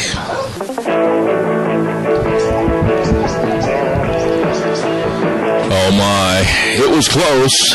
I closed my eyes, and you know how you get there, you kind of waft into a dream-like atmosphere, and then all of a sudden I heard, Zeb, you better wake up and get back on the program. Okay, here we are. Welcome back. Zeb at the Ranch. I'm Zeb Bell, and we're very thankful of our major sponsor, your Magic Valley Les Schwab Tire Centers, all 7 locations serving you, along with our advertisers like, let's see, Lee's Furniture, Floors and More at 459 Overland and Burley, and Western Waste Services always at your disposal. Get on the route service today. Call them at 734-6969. Let's take a look at the Chadwick Sports Grill. What's on the menu for lunch today? Oh, this is going to be good. Flat iron steak smothered in sauteed onions and bell peppers. I love onions and peppers. With choice of potato, vegetables, super salad. Oh, you're going to love it. Flat iron steaks on the menu today at the Chadwick Sports Grill, 139 West Main in Burley. All the menu items delicious. And it's a lot of fun to eat there. Nice people, great environment. The Chadwick Sports Grill in Burley. Let's see, what else have we got cooking here? I think that's about it, because right now we're going to introduce to you the old historian. Yes, there he is, all hunched over from carrying that big heavy book and that quill pen and jotting things down on occasion to let everybody know that he keeps historical facts and records. Here's Dr. History. He has not called in. After that build-up? After that build-up, you got a phone number?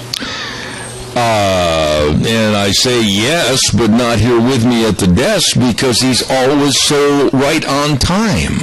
I know. This is like the first time ever that he has not called in. So maybe if Deanne could shoot me the email or the phone number real quick. And she's outside, and it's just me. I'm all alone in a vacuum of not knowing where Dr. History is.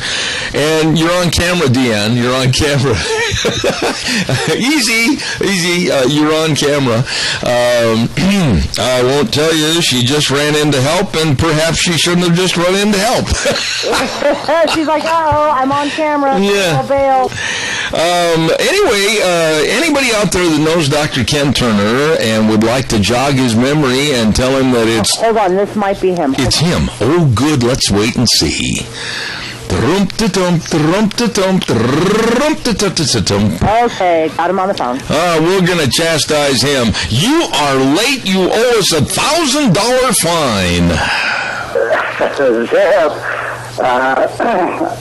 last week I mentioned to you that I wouldn't be in town.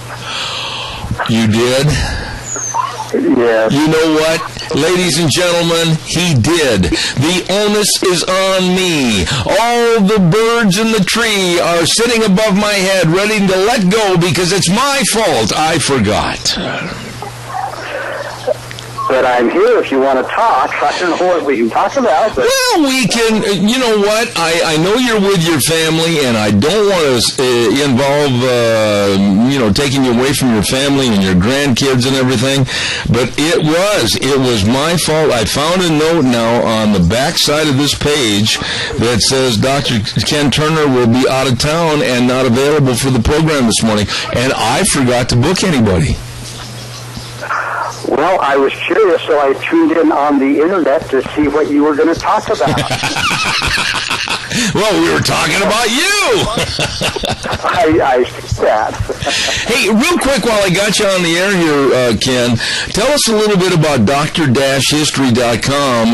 What's been the response on the programs that we've taped so far? Are you getting people to call in and tune in and listen to the old shows? Yes.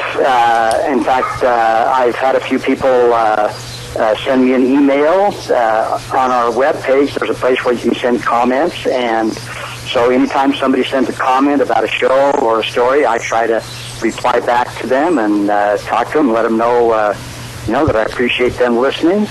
And so again, I haven't checked for a couple of weeks, but I know that we've had over 8,000 hits in 25 different countries. Wow. So it's just slowly growing throughout the world, a little more, a little better at a time. Maybe we could sit down and do a little history over Barack and Michelle Obama, and we could prove that he was not born in this country. Maybe we could prove a lot of things about this administration. Well, I like to stick to old history. Okay.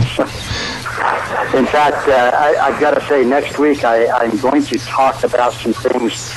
Yesterday we drove from Boise up through McCall, up through Grangeville, up through to Coeur d'Alene, which is where I'm at now. And we passed through where the Nez Perce battle took place by Whitebird Hill.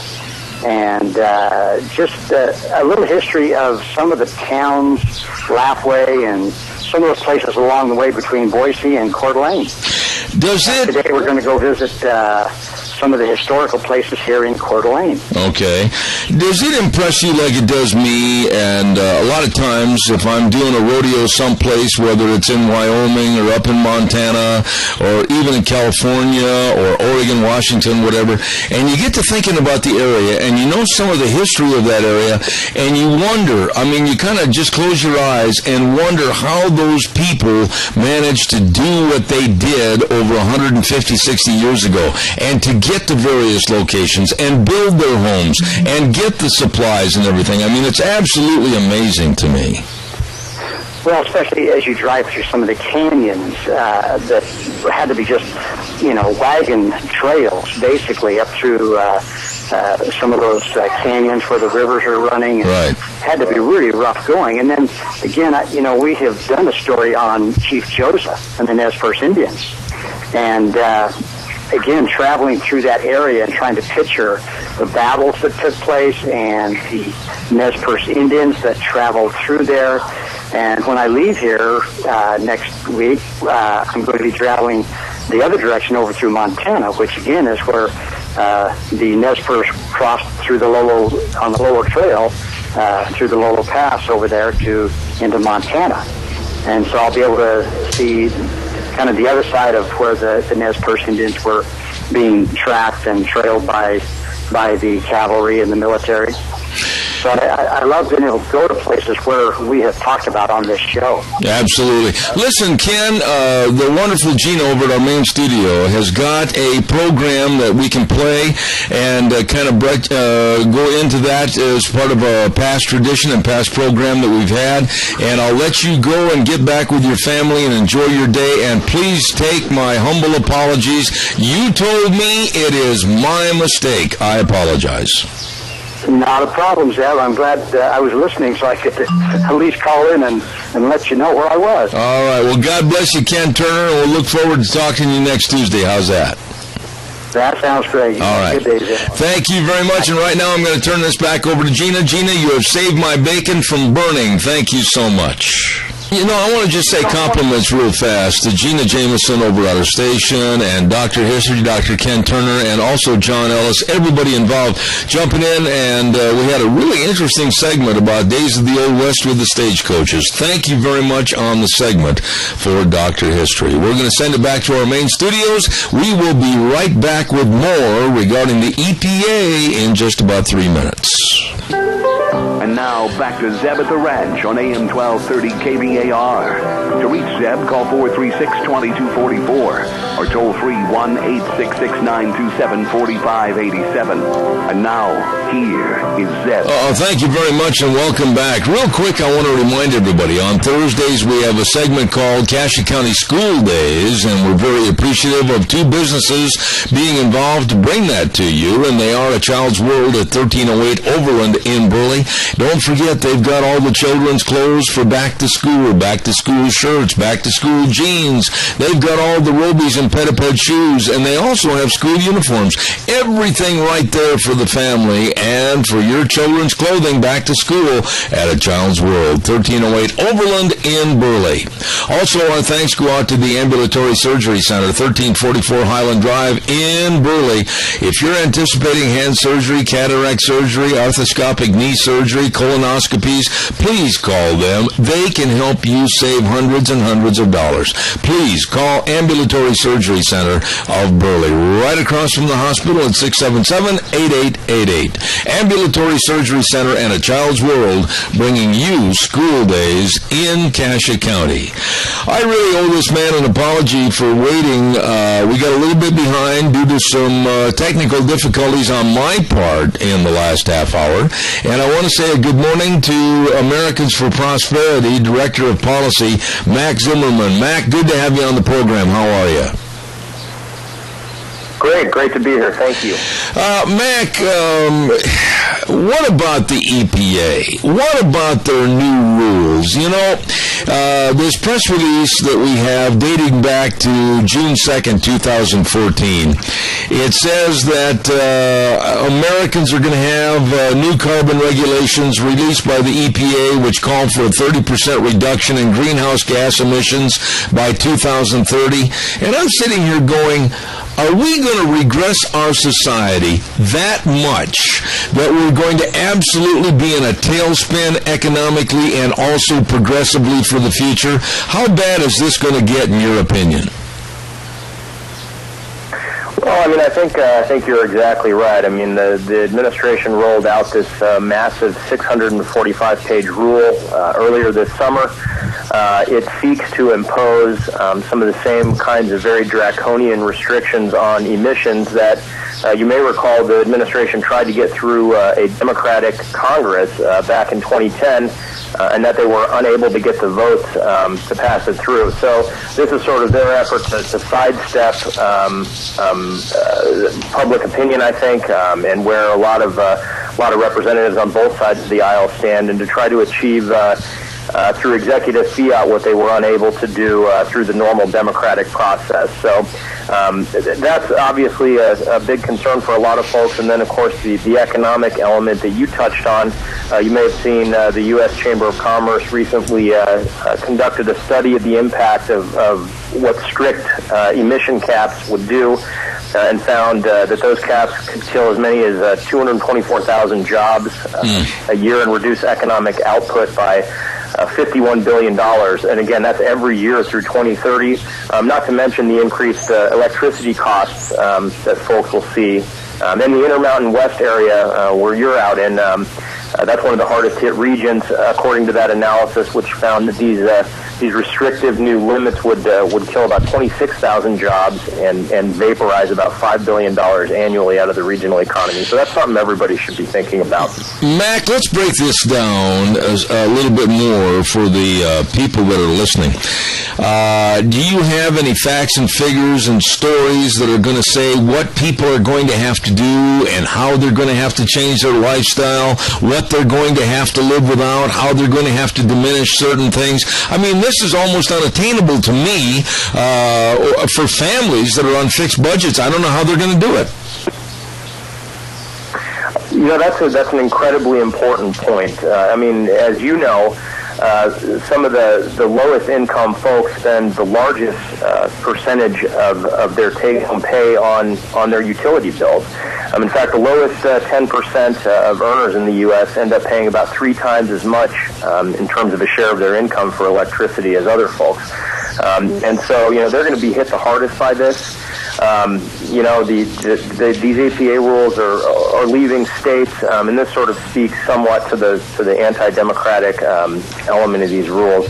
The administration purports that these rules allow states to have sort of flexibility, but in reality, states are left with a set of bad options to try to meet these new restrictions, and that includes closing coal plants, mandating the use of ineffective and unreliable green power sources like wind and solar. That brings to mind some of the previously funded debacles like Solyndra, or engaging in a costly fuel switching option that would convert coal plants to natural gas. And so all those things are going to entail higher utility bills for folks, and every additional dollar that you have to spend on your power bill is a dollar that you can't spend on school supplies, that you can't spend on groceries, that you can't spend on new tires for your car. And on the employer side, same kind of situation. Higher utility bills for small businesses mean less money to give people pay raises, less money to hire new workers, and less money to expand. And that's really what we need to be doing more of in the economy that's been sputtering for several years now. And so this is exactly the wrong prescription for an economy that really needs relief. Mac, I'm one of these kind of guys that I feel like we're backed into a corner right now as consumers, and I'm not above saying that it's time for a revolution. I will use that word revolution. I will also say that the EPA are a bunch of punks and thugs that have garnered their power illegally because Congress never gave them this power. They basically assumed the power on their own, and they're acting like a Gestapo against the American public. Are they listening to people like the rally in Denver? Are they listening? Are they hearing? Are they noticing that people are upset? And quite frankly, revolt is a word that's being used? Well, I think I appreciate you mentioning the rally in Colorado. Our organization is the largest free market advocacy group in the country. We have people in all 50 states. And our Colorado chapter and our Georgia chapter were able to bring a lot of people together from across the political spectrum to kind of make their voices heard. As the EPA held some public hearings in a few states, in Denver and also in Atlanta. And so there were people, particularly with regard to the Colorado rally, we had several hundred people who turned out, including a lot of mine workers, people from Colorado, and people from across the region who came down. And our state director, Dustin Zvonek, testified against the proposed rules and described the EPA as the Employment Prevention Agency as opposed to the Environmental Protection Agency, and that was something that I think a lot of people were able to relate to. There's the public hearings. There are also a number of states, 12 states have filed suit against the EPA, making an argument that they believe the EPA has overstepped its authority granted by Congress. And so that's one track that folks are proceeding on. I also think that you'll probably see a number of resolutions in state legislatures across the country sort of disapproving of the new rules and calling on Congress and the administration to hold these rules in abeyance until some of these legal challenges have made their way through the process and folks have had their day in court to kind of offer their arguments against the process that was used by the EPA in trying to impose these new rules. Mac, one of the things, or I should say one of the groups of people that I've got a lot of animosity against, it isn't so much the EPA, it's a lack of respect for our congressmen and our senators for not having the backbone to stand up and throw the EPA out of existence. Well, look, we try to do what we can as an organization to kind of make people aware of where their lawmakers stand on issues, and to thank folks who are doing a good job standing for free market principles and against government overreach, and also to hold folks accountable who are not doing those things. And I think beyond some of the bureaucrats at the EPA, you've got some folks on the far left that are really pushing the administration to move forward with some of these very restrictive rules, and I actually am of the opinion that these rules are just the beginning. You've some groups on the left that are pushing for a policy known as direct load control, and what that means is putting bureaucrats in control of when you're allowed to run the air conditioner or the washing machine in your house to make sure that you're doing that in off-peak hours. So I think, this is just the beginning, and if we continue down this road, we may very well get to a point where you've got bureaucrats telling us when we can do our laundry or cool down our houses.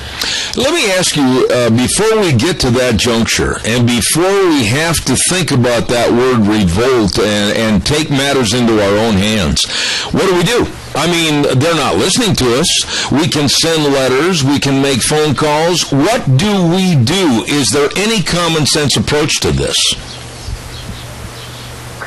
Well, I think, as with our event in Denver and Georgia, it's a matter of sharing information about what's happening, getting people out there to let these administrators know that there's great public opposition to what they're doing. Shows like yours provide a venue for people to do just that. And so I think it's about talking to your neighbors, it's about talking to your friends, it's about letting people know what's happening, how these rules that are developed in faraway places by, often out-of-touch people in Washington, D.C. are going to raise, your power bills in places like Idaho, going to hurt, local businesses' ability to keep folks on payroll or to be able to provide a raise around Christmas time.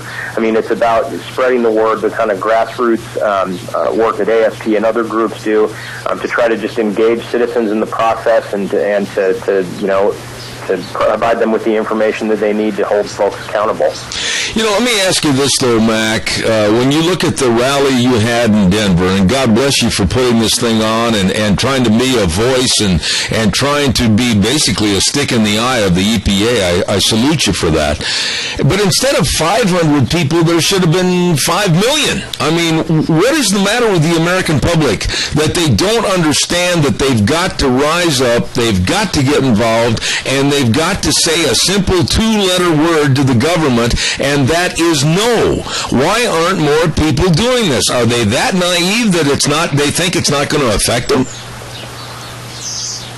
Well, I think, there's people who turn out for the events, and there's a lot of folks who are busy with family obligations and work obligations and things like that. And while they may not, come to some of these rallies, they're commenting online to the EPA on the docket against the rules. They're calling their congressman, they're writing their congressman, they're expressing their opinions through a lot of different avenues. And so I think, again, it's a matter of kind of getting the word out there, getting people engaged. A lot of this, and I'm sure you hear a lot of this from your listeners, are people are very disaffected, sort of generally with our leaders, and see a disconnect between where the public stands, and in a lot of cases where policies are going out in Washington. And so that's. Again, that's where groups like AFP come in and try to educate people about the impacts of some of these rules and the need to kind of make their voices heard.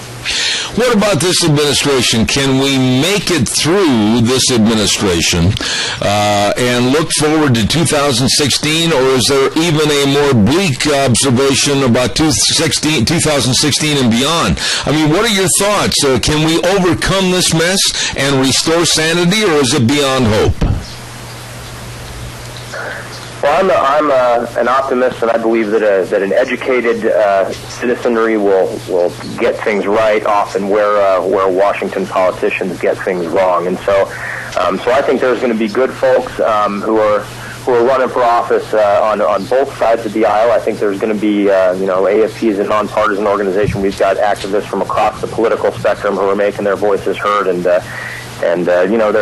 people from across the political spectrum in all these states that I mentioned earlier who have filed suit against these aggressive rules put out by the administration. So I think the more people hear about these rules, the less they like them.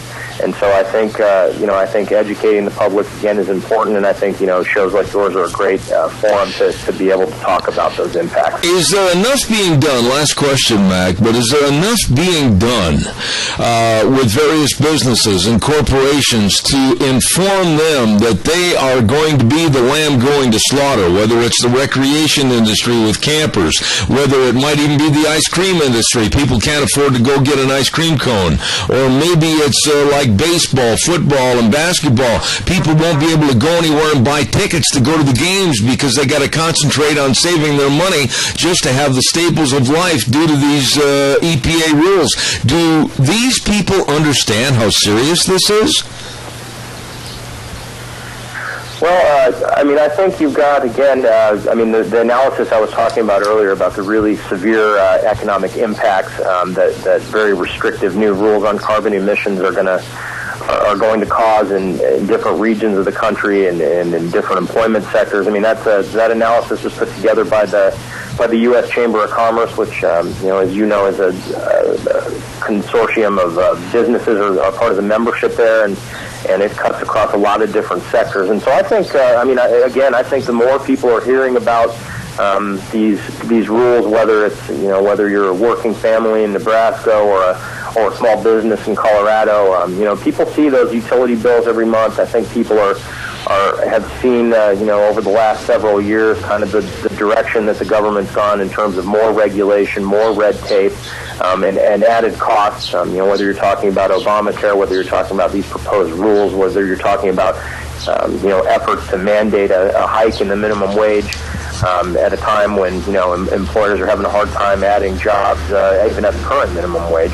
I think you're getting a lot of folks are very much in tune with what's going on and are very unhappy about kind of where this is going, and I think that's why you see such large turnout at some of these events, and why you get people that are submitting comments in such large numbers in opposition to some of these very unpopular rules. We have a caller with a question. Quickly, caller, I'm almost out of time. Go ahead, please.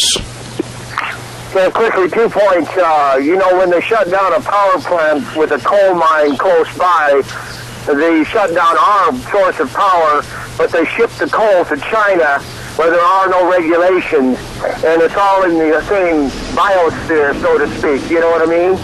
Okay? And then the insanity of it is just, I can't even believe that people are falling for this, but that's how foolish America is, apparently. Secondly, the act of tilling the soil, composting, which is something the environmentalists said should do, the act of composting and just actually opening the soil is a greenhouse gas emitter. And the insanity of this is beyond belief. But if I'm not mistaken, there is agriculture in every state in this union. Am I wrong? And I'll hang up. All right. Go ahead and respond to that, if you would, please, Mac. Yeah, I think that, I think the competitiveness issue that the caller raised is an important one. Of the 30-some-odd billion metric tons of carbon that the global economy emitted in 2011, the U.S. accounted for just over 5 billion tons of that. Now, China, by comparison, which the caller mentioned, accounted for 8.7 billion tons. It's almost twice as much. And I think, as the point he raised, there's no way that the government in China is going to hamstring its own economy with rules similar to what have come out of this administration, particularly when they've got about 300 million people over there living on less than $1 a day. And even if they did, I think there's some serious questions as to whether or not they'd actually abide by those commitments. So, I mean, the global competitiveness element of this is also a very important fact, as the caller noted. And so, just across the board, the rules are a really bad idea. And, I hope everybody will kind of take a look at those and take action. Well, I'll tell you one thing. I'm going to do all I can on this program to fight the EPA and their idiocy and spit in their eye. And, Mac, I appreciate you being on the program. The Director of Policy for AFP, Americans for Prosperity, Mac Zimmerman, thanks for coming on the program, and don't chicken out on me. Come back in the future. Happy to do it. Thanks for having me. All right, sir. Thank you very much. Max Zimmerman with Americans for Prosperity talking about the insidious lowlifes with the EPA. I have not, nor will I search for anything good to say about what they're trying to do to you and to me. Time for a weather update brought to you this hour by Scarrows Meats, 331 North Road, Jerome, 324-7657. Locally owned custom meat processor for over 20 years, and I'll tell you what, these are good folks. Known the family for a long time, and they sell taste one bite at a time. Don't forget to try their marinated tri-tips for any occasion. Oh, so delicious. You're going to love it. Scarrows Meats, 324-7657. Right now, here is Michael Rogers weather. Hi, everyone. Michael Rogers for Zip of the Rant. Scattered showers today, cooler temperatures. Winds are not going to be a problem, but it's going to be wet today and also for tonight. Looking for a high today of 86, pretty good number. 63 for the overnight low, a little bit cooler, but otherwise, it's going to be a wet one today. Slight chance of a thunder shower for tomorrow, and also a chance of a thunderstorm earlier for today, but it's a wet one today, so enjoy the weather. What do you got? Thank you, MichaelRogersWeather.com. Brought to you this hour by Scarrows Meats, 331 North Road, Jerome. And remember, 324-7657. They are selling taste one bite at a time. It is delicious. By the way, I want to take the time right now to say thank you very much to our Magic Valley Les Schwab Tire Centers. I've been blessed having them as our major sponsor on this program. All 7 locations. Really, really nice people. All the tires, all the batteries, all the front end alignments for better handling and tire mileage, all the best in brake service, professionally trained technicians, over 30 years experience, best brake warranty in the industry, premium quality parts. They know brakes. They know everything about their business, and they have for you the best and safest of all tires for your driving. Please stop in and see Lane and Rupert, Dave on Blue Lakes and Twin, Mike and Buell, Mike and Jerome, the Twist family over in Paul, John on Poline in Twin Falls, and Randy on Overland in Burley. Nobody does it better than your Magic Valley Les Schwab Tire Centers. You stop in and see them today. Tomorrow on the program, my old buddy Doug Johnson from Colorado is going to get on the air with us. We always look forward to that on Wednesdays. And then we're going to have a gentleman that puts on a shooting school. His name is Houston Shaw from the Shaw Shooting School. Say that fast 5 times. He's going to be on the program with us, and then we're also going to have a representative on the program from the Institute of Energy Research, continuing in our story about the insidious EPA. So all of that, plus your phone calls tomorrow. Don't miss the show. It should be a dandy. Once again, quick reminder, my good buddy Dave Zanino putting on the team roping at the Jerome County Fairgrounds. It's the Jerome County Fairgrounds series that they have during the summer. They'll have it tomorrow night with the registration at 6:30, rope at 7, and it's a 3 for $20 draw pot. Enter up to 6 times. So it's going to be fun times roping tomorrow night over in Jerome. I want to remind you, too, that we'll start tomorrow morning at 8:06. We'll ride the horse for 3 hours right here on KBAR 1230 AM radio, and also streaming live on the net. You can hear us anywhere in the world, ZebBell.com. So tune us in, and remember, the way things were are the way things ought to be. I'll see you tomorrow morning. Zeb at the Ranch. Have a good day.